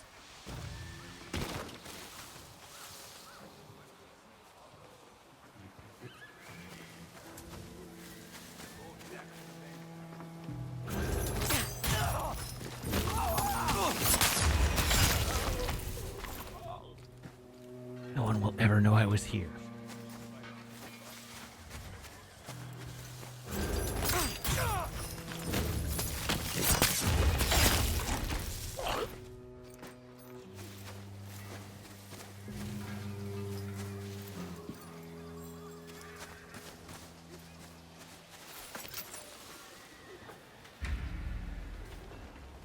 No, I do not want to stand off. That seems like a terrible idea.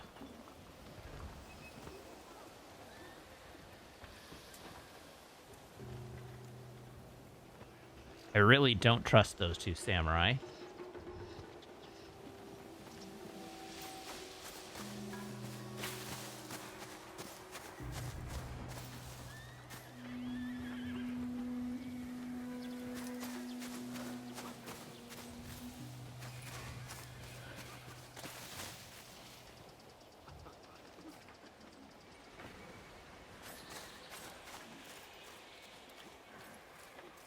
Ooh, no thank you.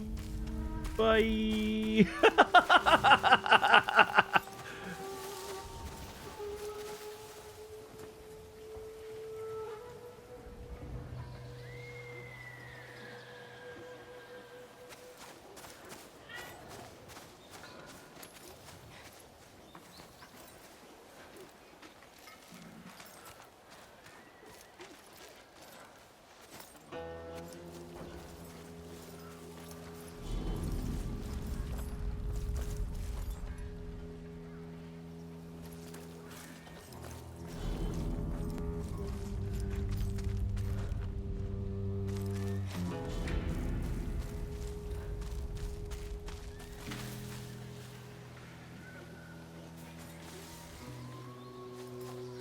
Matsubai and the Shogun have forsaken you. He little you. Hunted. Lord Saito has fitted you with armor. Graced you with the sword. Oh, they All he moved. asks in return is that you fight. For him and for yourself. I want to avenge the Kitsune. I'm sure of it.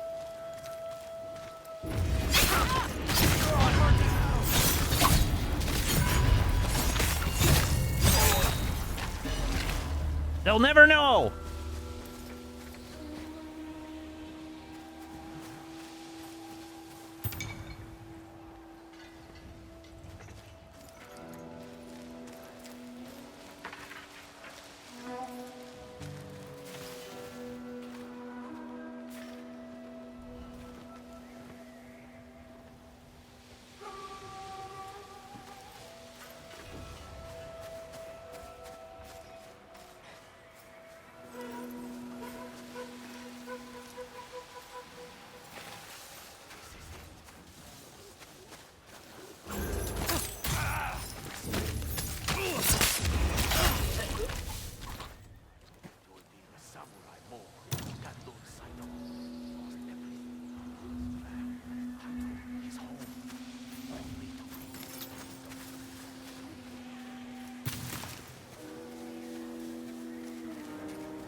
Okay, I do need to figure out a way to separate this group.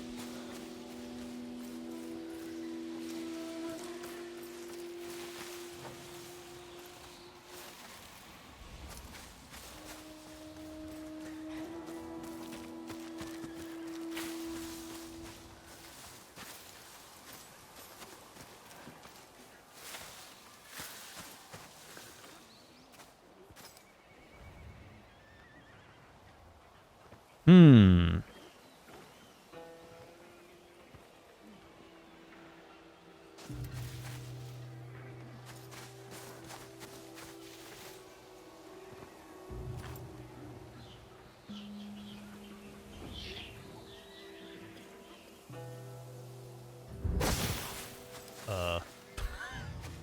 Well, that's not even a little bit suspicious.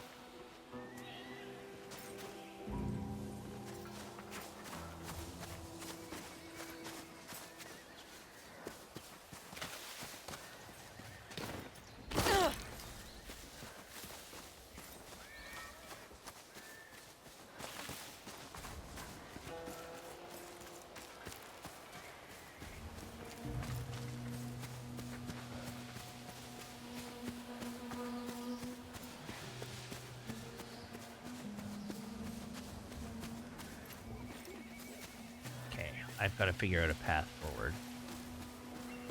And it's probably sneaking up and chain assassinating these guys.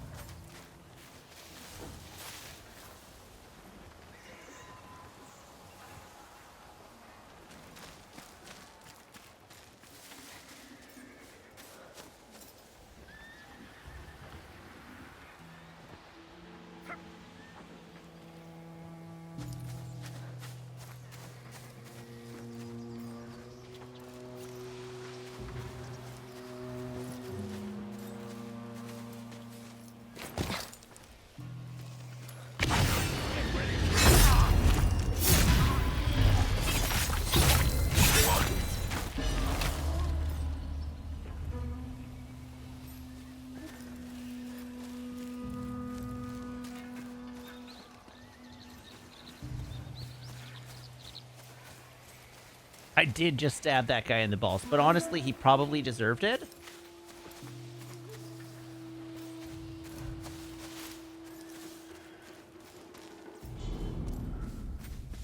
More and more foreign every day. Bandits, bounty hunters, women. Lord Saito welcomes them, so should we. I'm not questioning our Lord. I just don't know what he sees in them. That is why he is the Lord and you're on patrol.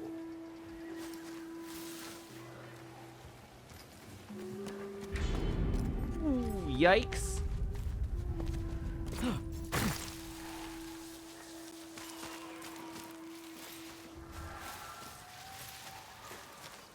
Realistically, I've cleared this area, and killing more of these guys is just greed.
Going to take a look.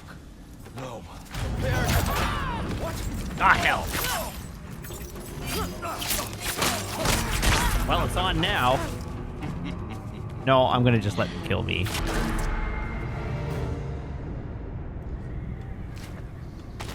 Oh, I'm back at the beginning of this area.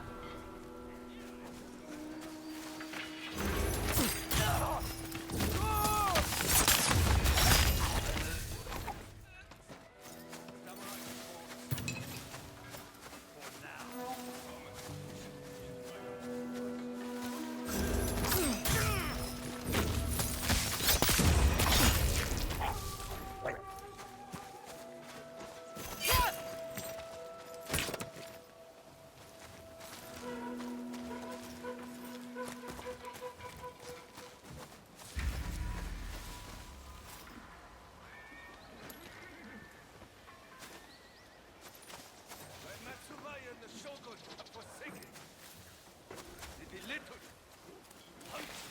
Lord Saito has fitted you with armor, graced you with the sword. All he asks in return is that you fight for him and for yourselves.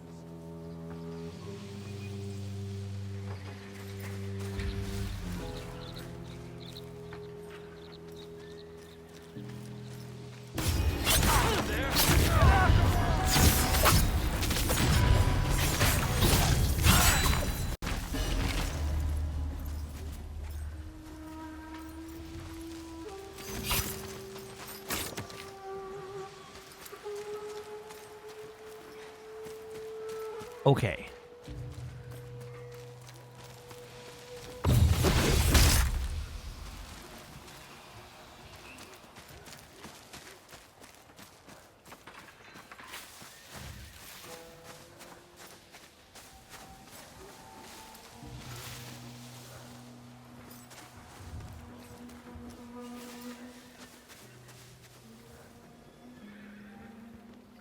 Hey, how about you two get on with your sorting practice?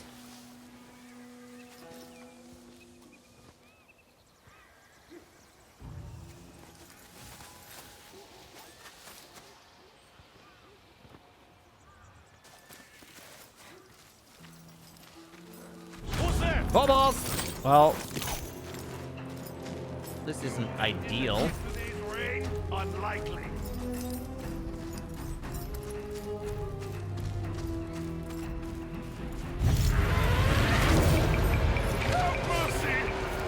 I will not have mercy. Yo, it can't be.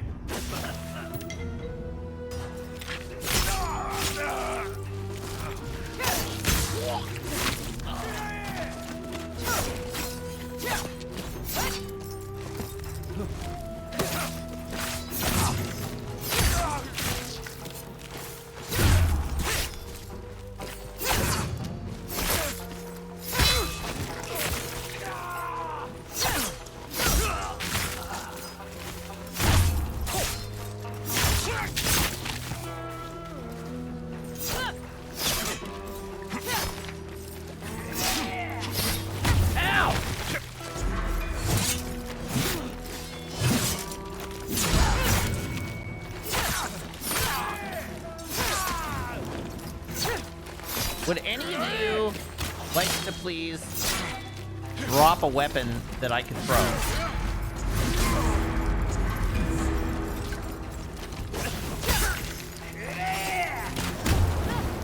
Ah, I'm on fire!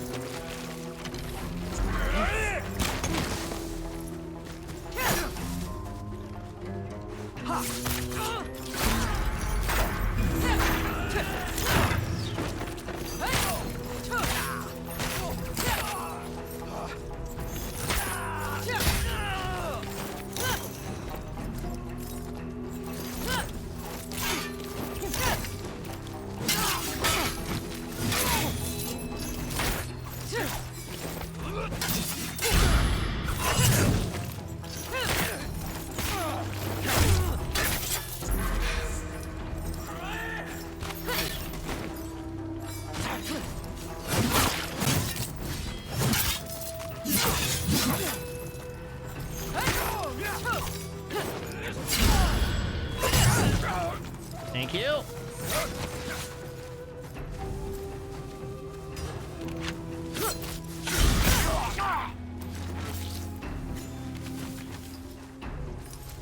Here I come.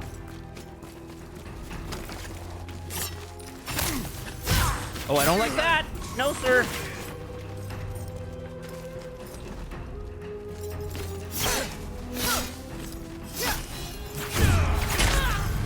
Whoops.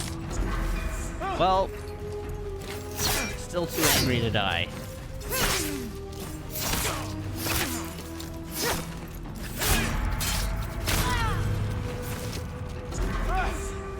Yeah. How many times do I have to kill you before you stay dead? Prepare yourself. Okay, but what if I didn't prepare myself? Damn it! Keep her away from our weapon. Oh, come on! That was some BS.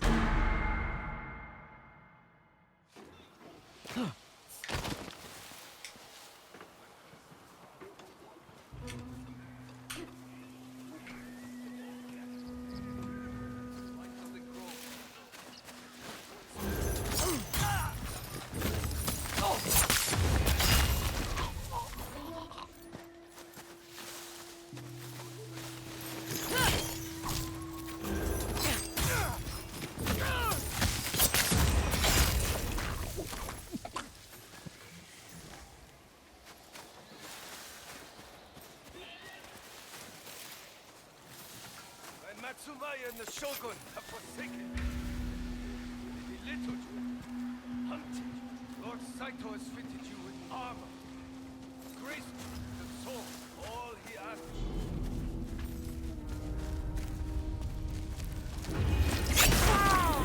No! They were... It was supposed to be a clean chain assassinate! The UI lied to me!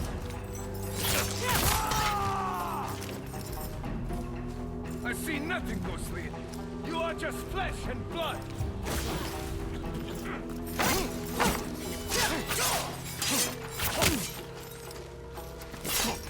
This is gonna go so much worse. I should just give up.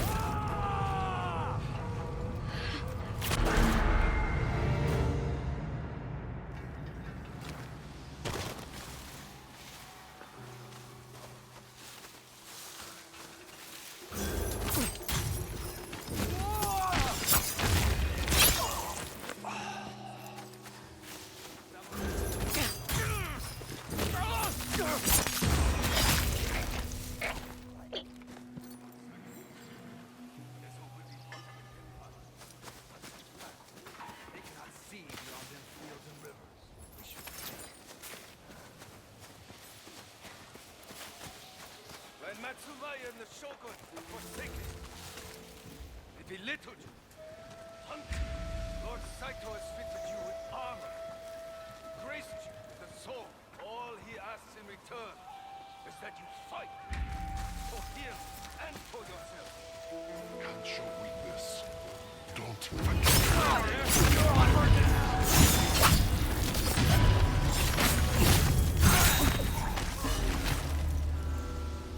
Nice.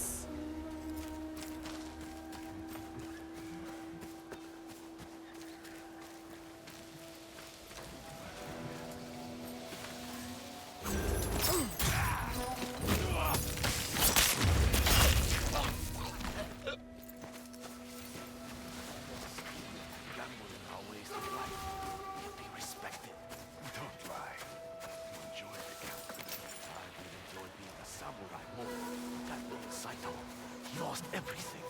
His clan, his title, his home. Only to rebuild himself to become Shogun of the North. And he's bringing us with him. There we go.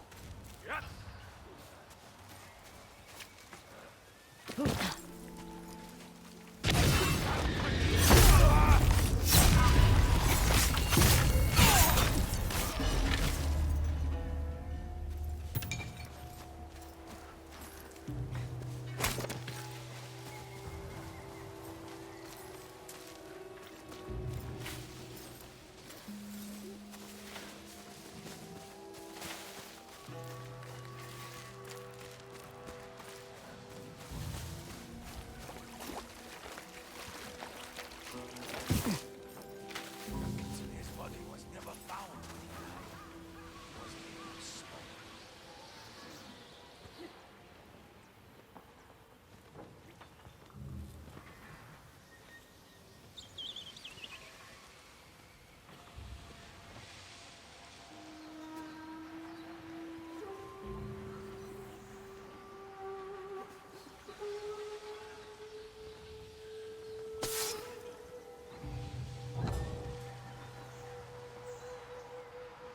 I could let these ones live, but that seems unsporting.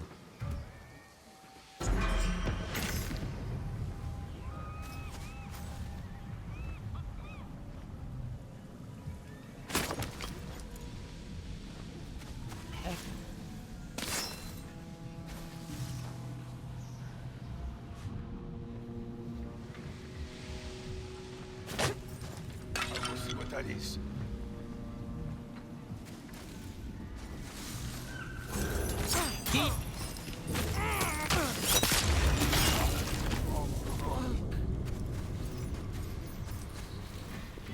All right, nothing to see here, gentlemen.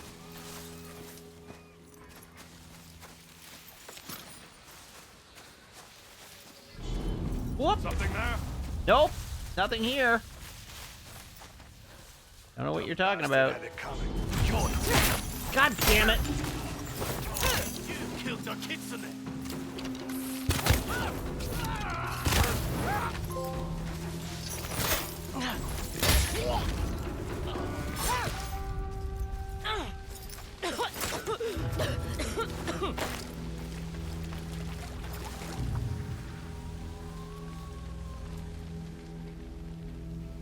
Wow, I managed to do that without alerting the whole camp.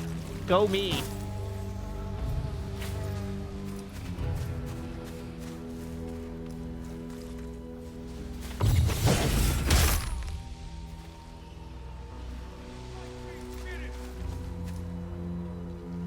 You cannot hide from me, spirit!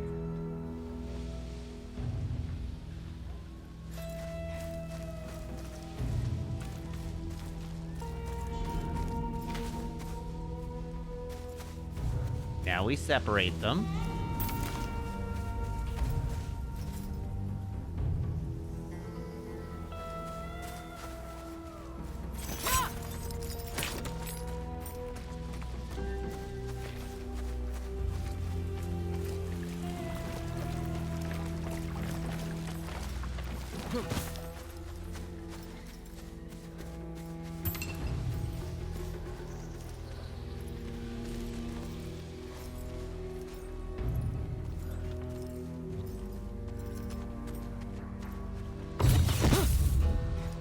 What? Anything?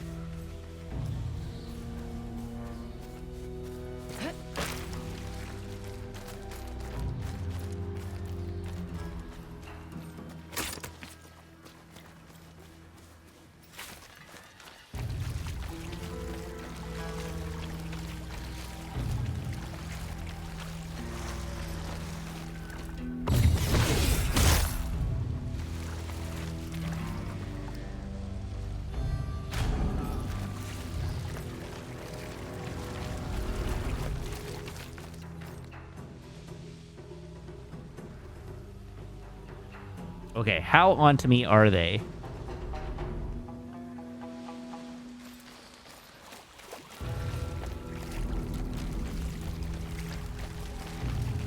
Not that onto me, actually.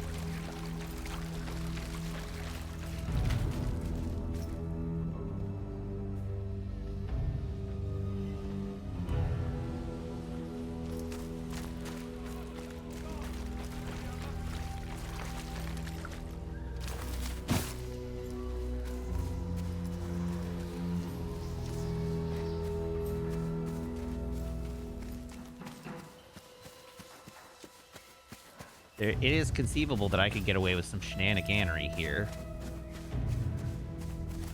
Hey, gents. Who's them? Get ready to Aw, bleed. crap. Oh, and I lost my Onryo's Hell.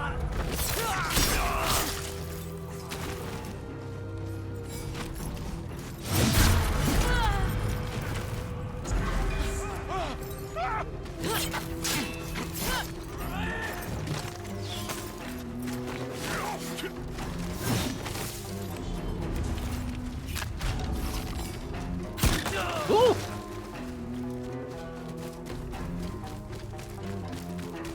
You saw nothing. I'm invisible.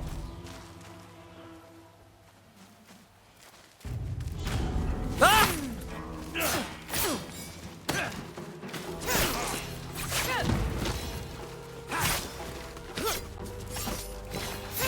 Ow! Drop your weapon! Ah!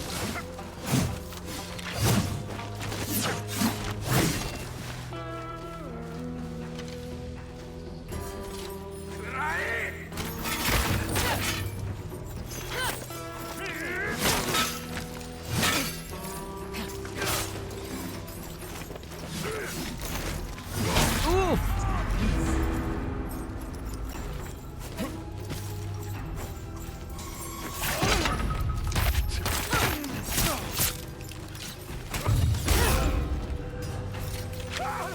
No! It's the only... No! Ah! Should I... Oh god, there's still more of them. Oh! Oh, there he is. Okay. You can play that game, buddy.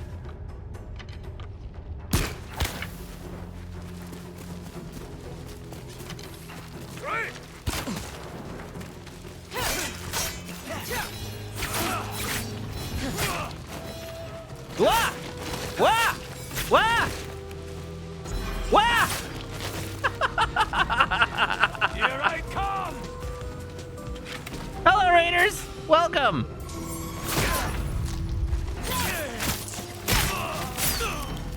Jesus Christ!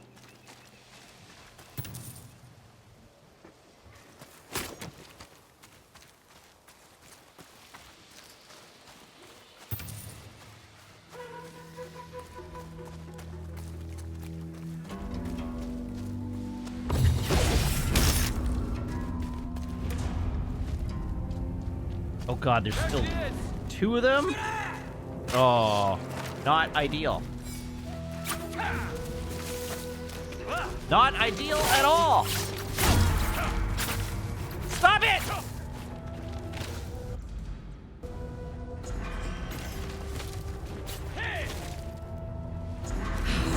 Three of them? Pocket sand!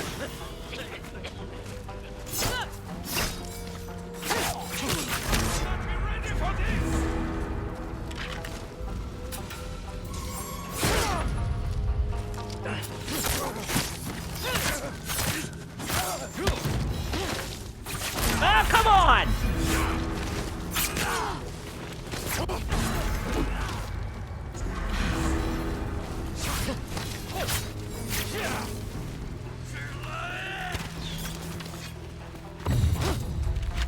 Oh, come on!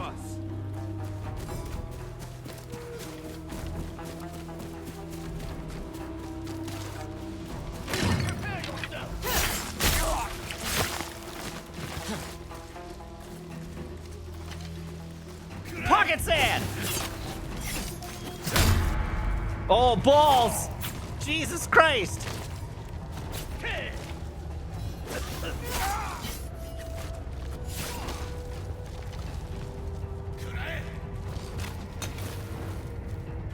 You can't win!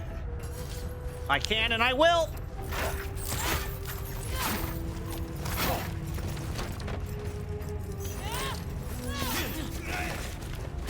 This is going to hurt!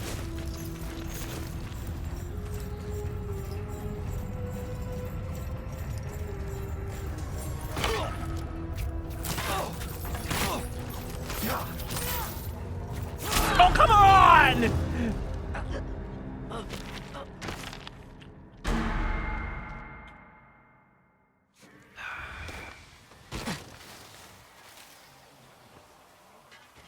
That's so rude.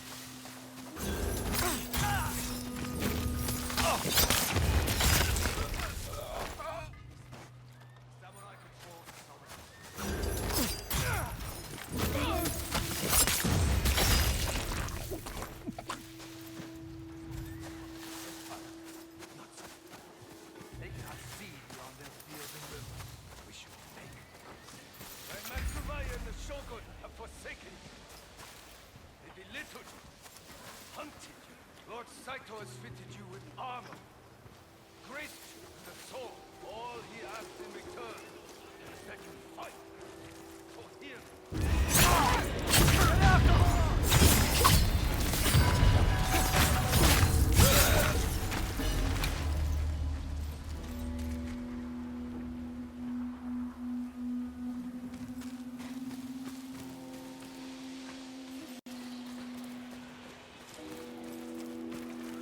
Okay.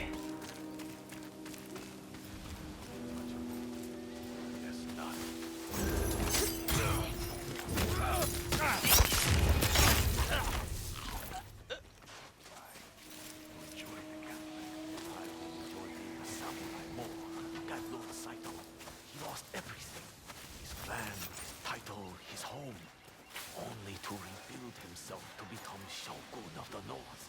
And he's bringing us with him.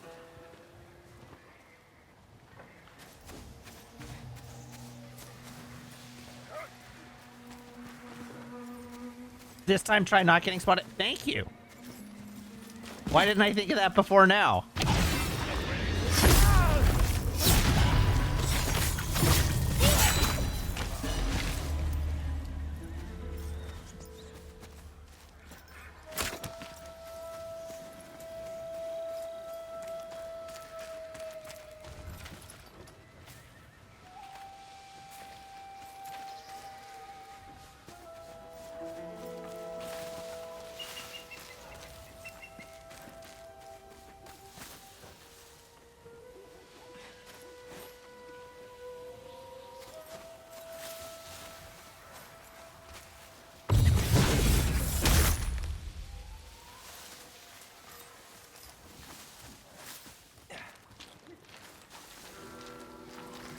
Someone is out there! Hey, you got her!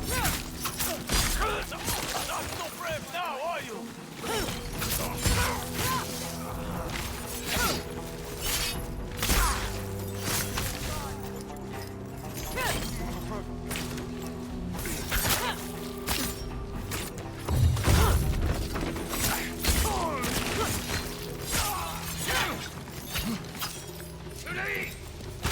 This is going to hurt!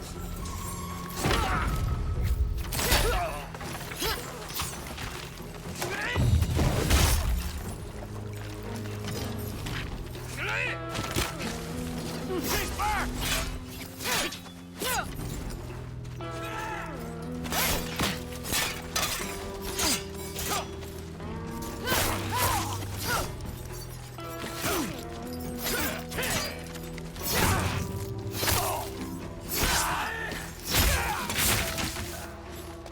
Run away!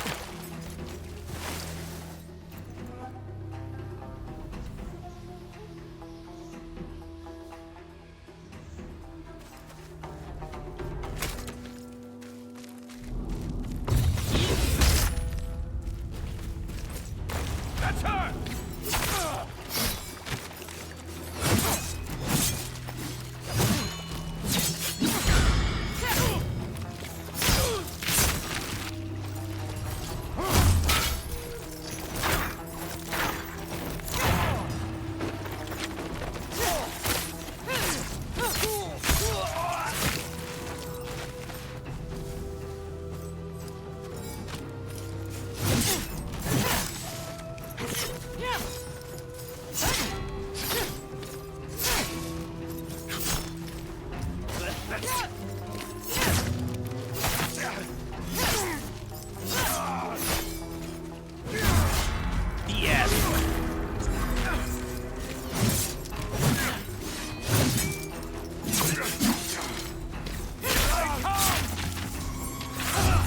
Bullshit.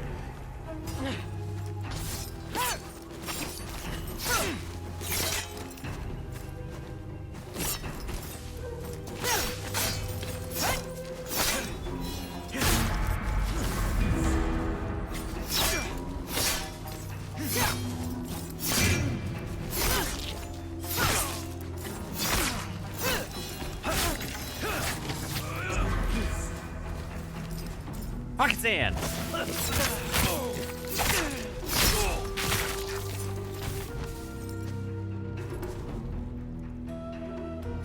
Okay, did I get them all this time? Oh, hi. Where did you come from? I bet you wish you were wearing some armor about now.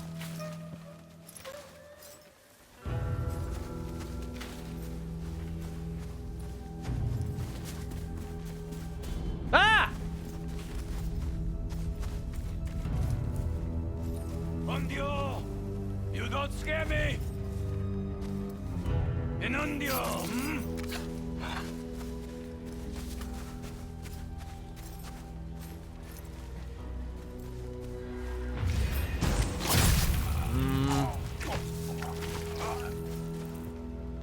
I probably should have scared you.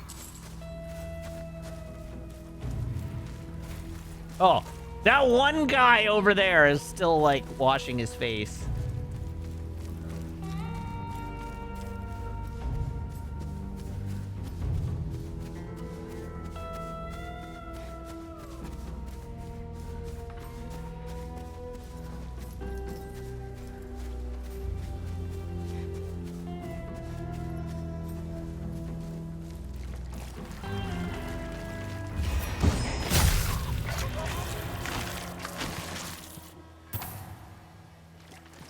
Okay, the music is quiet, which implies there's nobody else around.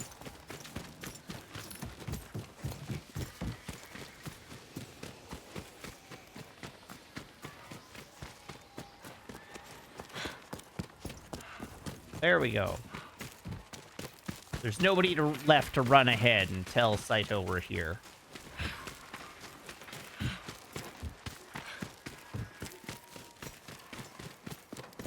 Hopefully Azandai was paying attention to how many murders just happened there.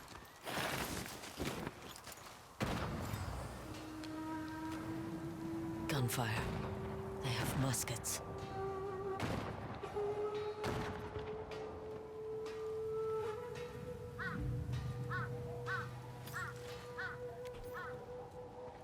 Give me a moment.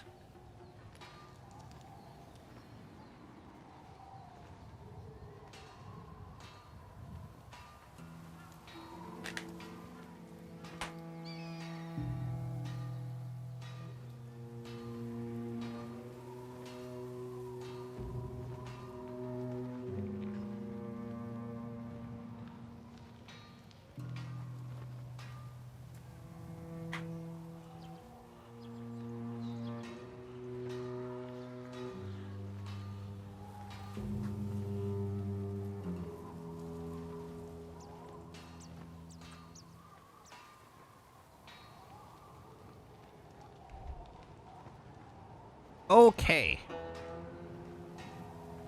What are you all talking about, chat?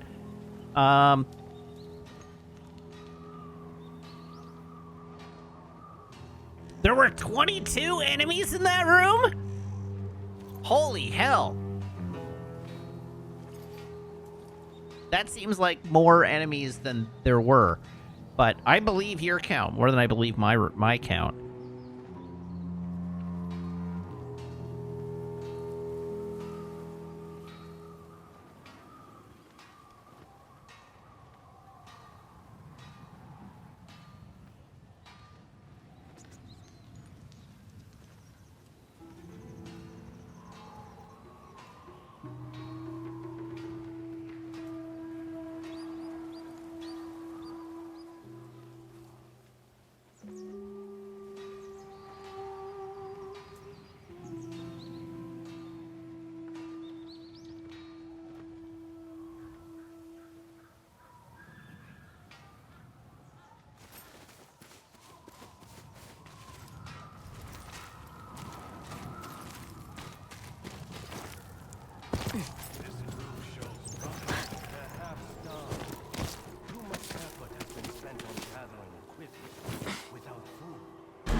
What? Gunfire. They have muskets.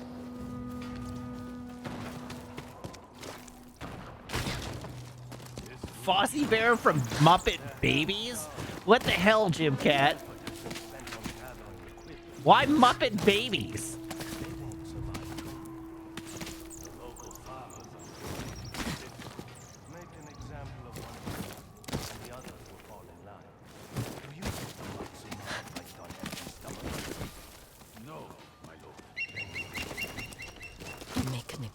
I know what I did. Jim Cat, I'm nothing but nice to you.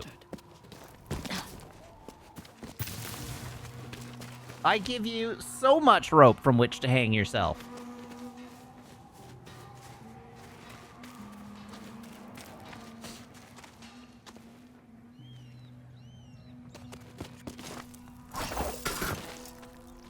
Should we expect a dragon in this life? They have other responsibilities.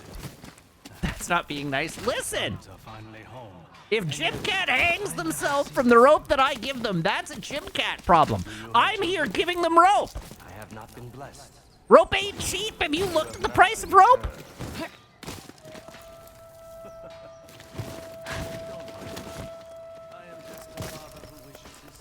Rope is a nice practical gift.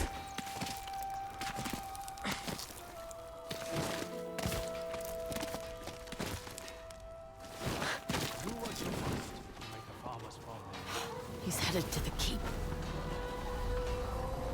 These aren't raw recruits. I should be careful.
Critical strike!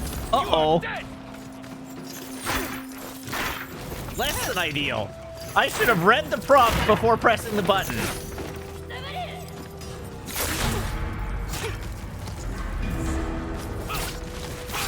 Oh dear. Here, one at a time, folks. One at a form an orderly line.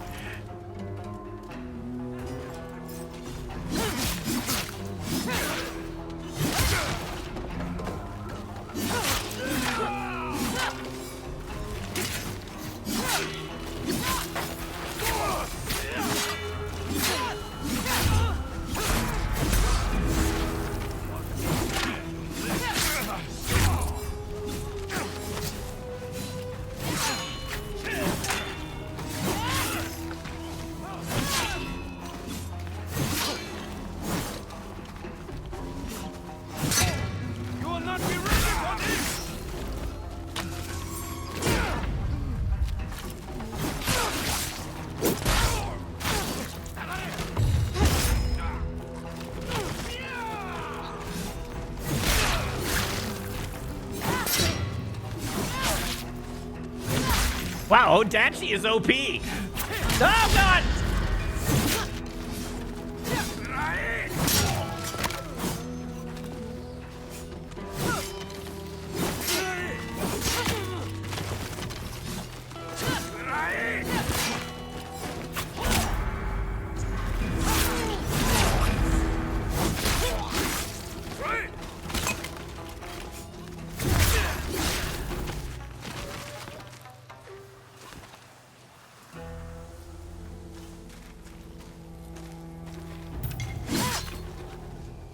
Man, why use a small sword when the big sword is so big?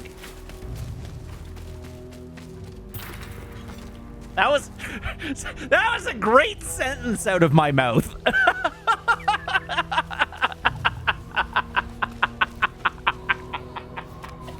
Jesus Christ, me. It's been a long day, chat. I don't know what to tell you. That should really go in the quote database. That was a good one.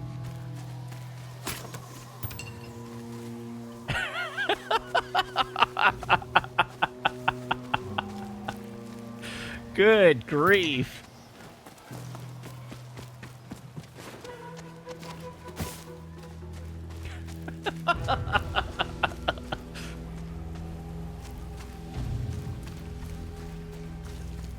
What percent was that beer? It was 4.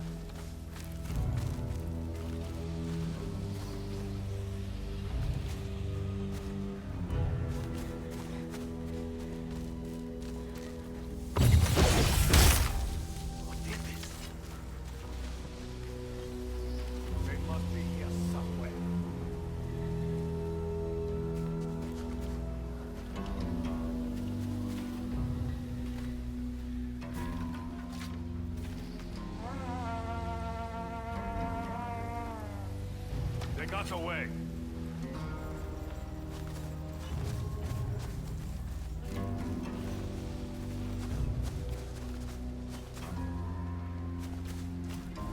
Be the only out there. Nothing out here so far.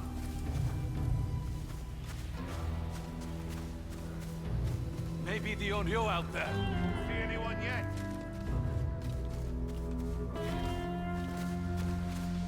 Where'd they all go? See something. See any spirit?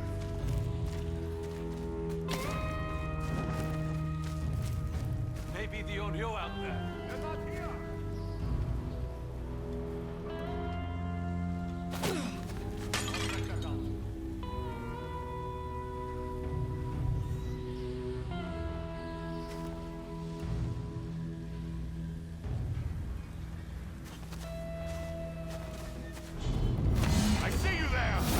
What the hell? Your head is mine!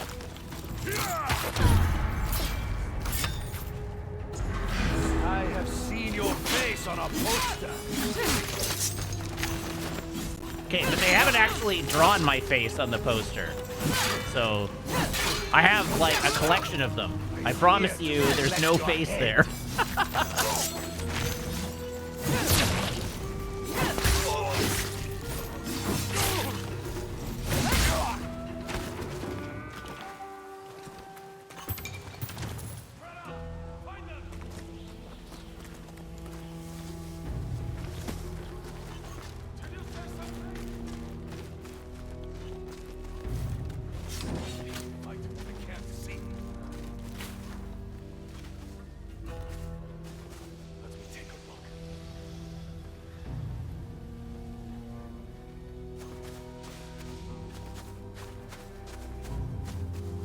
heard the guy, but I don't know where the guy is. Oh, buddy.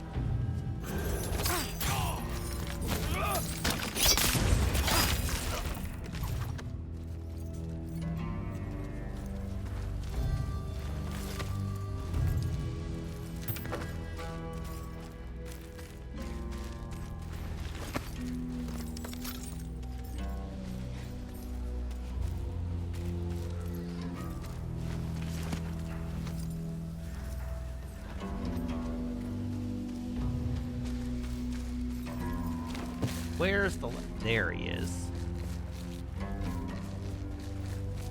Oh, there's still two out here.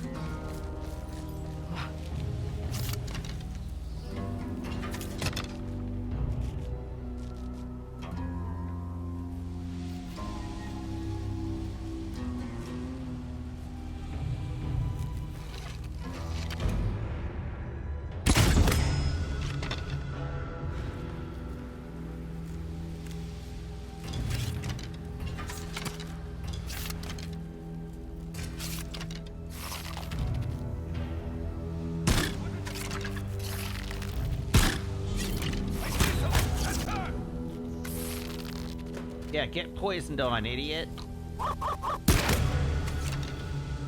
Melania, thank you for the resub, now for 14 months. Okay. Anyone else? Meant to do that.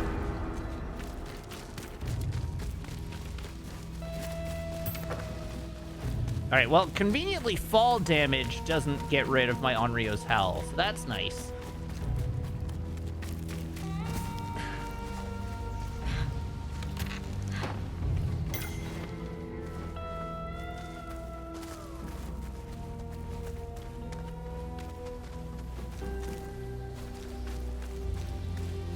Zafty, my answer is Sam the Eagle. You are Sam the Eagle.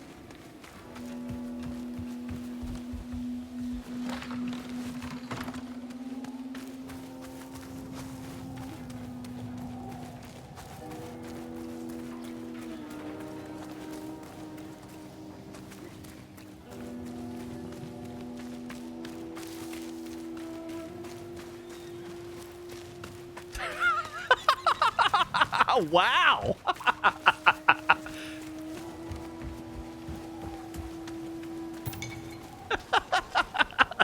Sanders says, I wouldn't wish Sam the Eagle on anyone.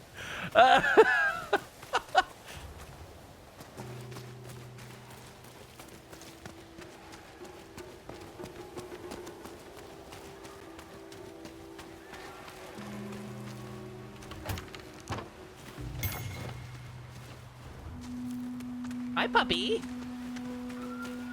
Did you come to visit? Maple came to visit. Here she is, visiting. Hi. Are you a good puppy? Are you so good?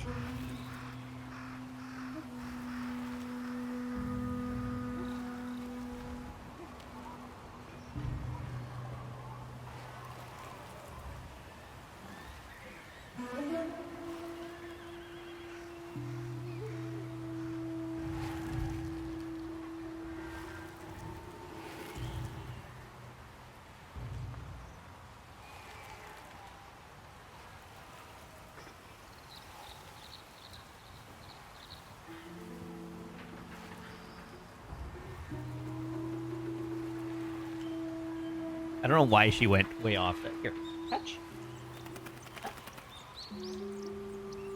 Touch.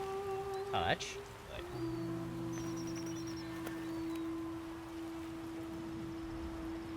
Oh, you need a toothbrushing.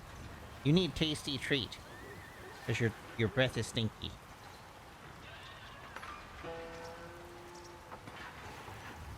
Did I get a new desk? No, I did not get a new desk.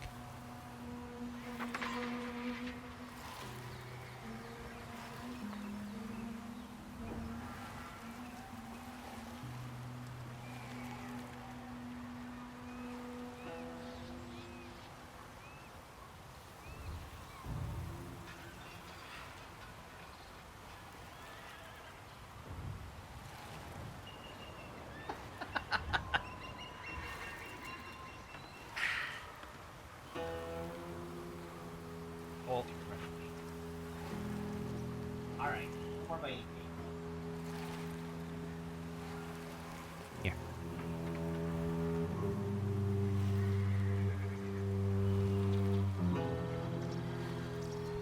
Look at this good girl. He is good.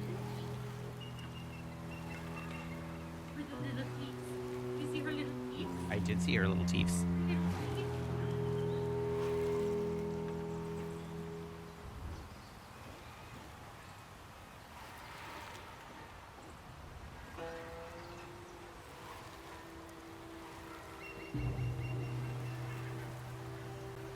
You good puppy? Are you a good puppy? Are you so happy? Are you so happy? Are you so enjoying this? Yeah.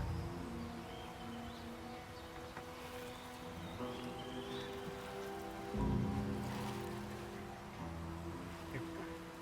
Touch. Touch. Yes, good girl.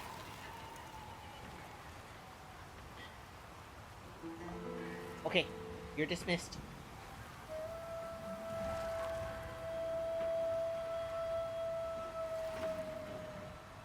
I have to finish this level.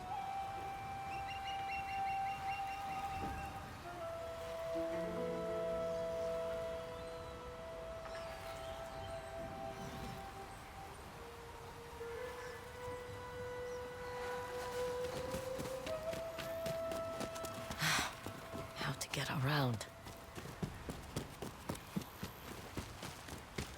Through this gap in the fence. This is like the world's Still haven't found her?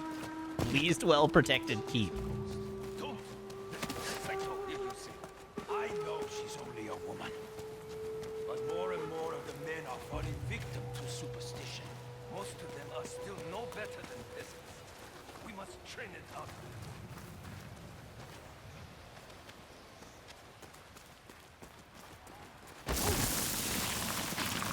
Shit.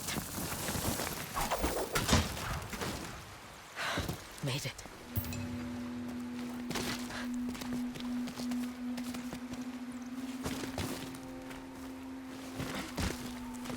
Lord, the female Ashigaru. I'm not sure their presence sends the right message.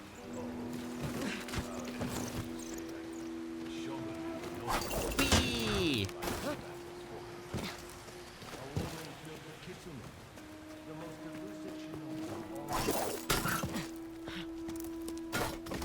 I do not care where my recruits come from, who their father or what's between their legs. I am looking for passion, loyalty. Call some of these peasants samurai is an insult. To who? Well, he's an insane warlord, but at least he's not a sexist insane warlord. A war to win.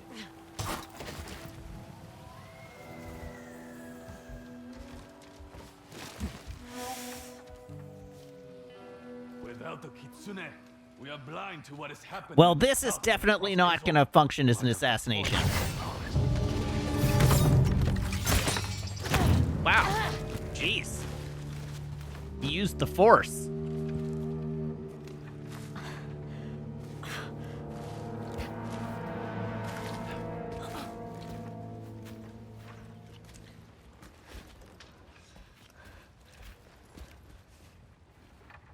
Wait. It's all right. You can keep it. I got another one. Impossible. The swordsmith's daughter. I watched that tree burn.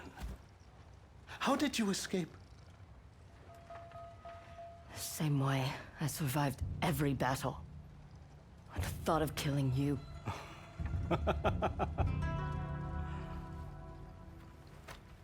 Walk with me.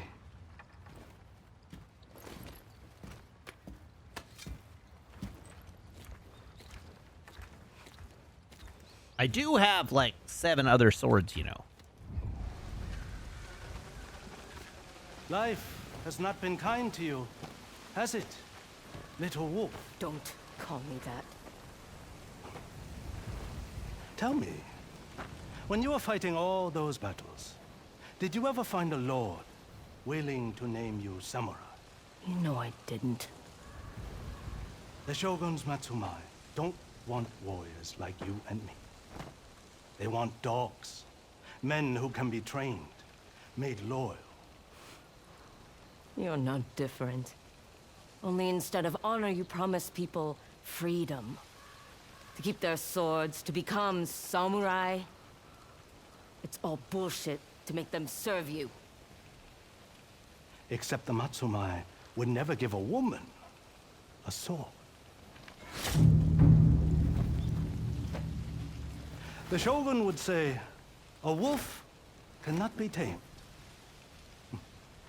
He may be right.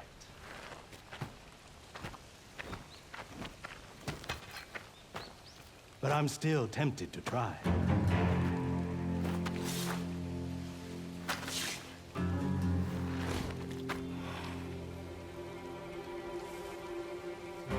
Let's see what you've learned, little wolf. Presumably, I only have access to the 2 swords in this fight?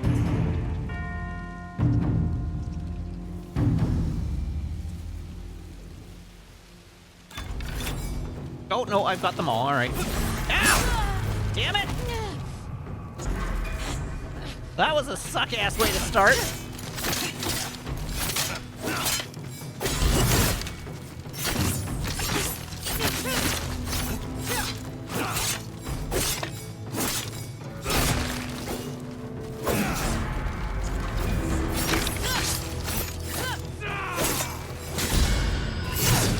Put down that stick.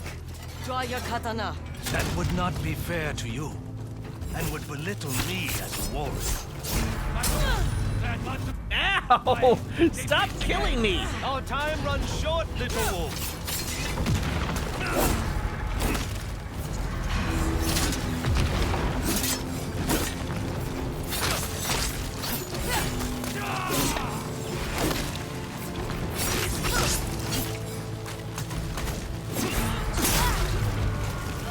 I keep blocking and not getting credit for it.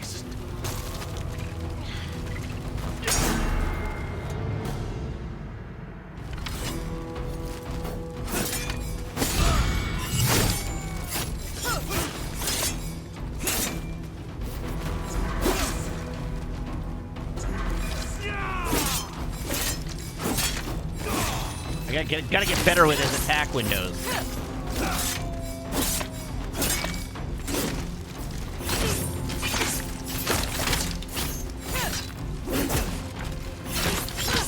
Put down that stick. Draw your katana. That would not be fair to you, and would belittle me as a warrior. Our time runs short, little wolf. Your technique is familiar. How is Hanbei? Alive. Running like a coward.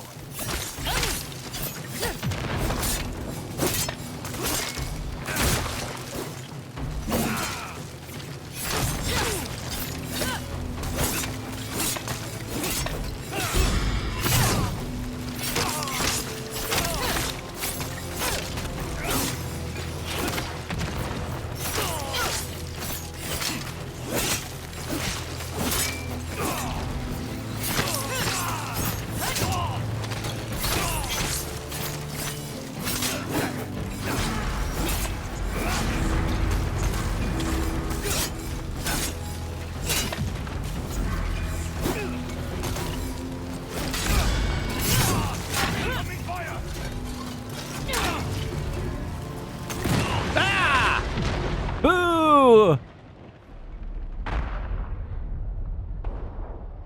I had him!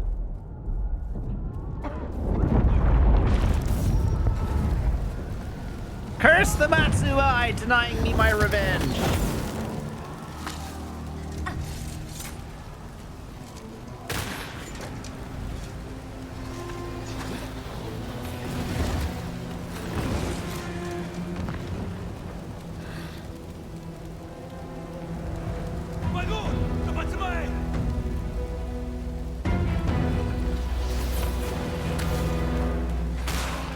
I mean, it makes sense that he would be the final boss.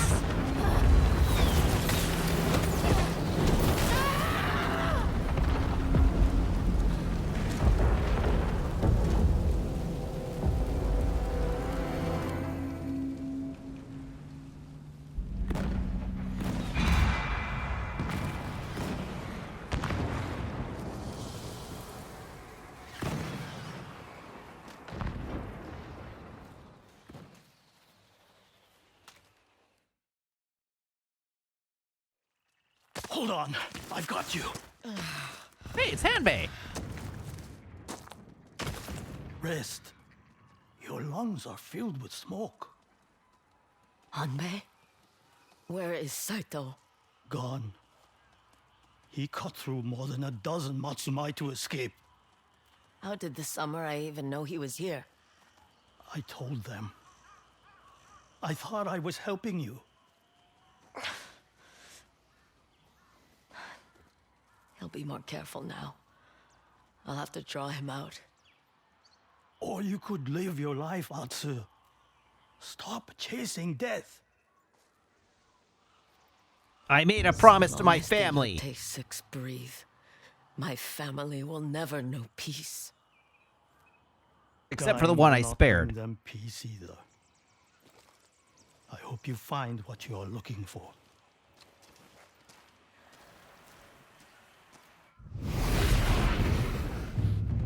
Family is important. This is a Fast and Furious. I was so close.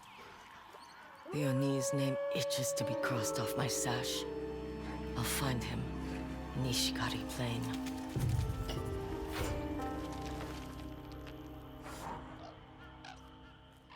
Well,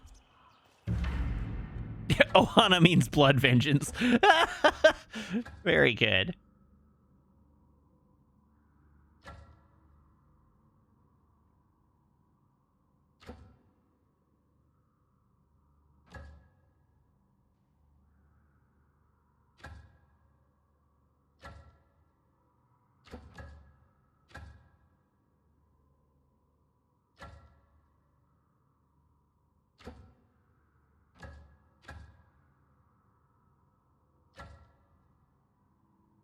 Well, all right, chat, we made it from here to there today. Look at us go, making progress like that.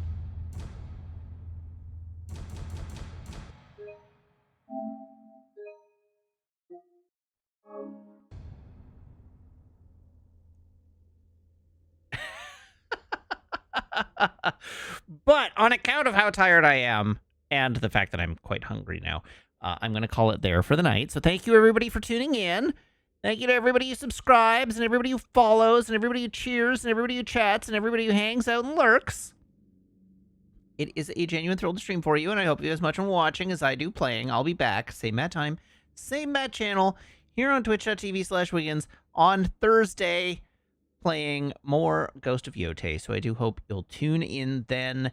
In the meantime, as always, you can follow me. You can follow me on Blue Sky and TikTok and YouTube. I have a Ko-fi you can subscribe to. And if you're subscribed here or on Ko-fi, you can join the Discord by making sure that your Discord account is linked to either your Twitch account or your... I don't remember what I'm saying. Your Twitch account, or your Twitch account or your Ko-fi account are linked in Discord's backend, where my server will appear to use it by magic among your linked servers. So remember to join the Discord. There we go. All right, so let's fire off a raid. Everybody hop aboard. That was wrong. Everybody hop aboard this raid train. I will see you back here on Thursday. Until then, so long. Have a good night and goodbye.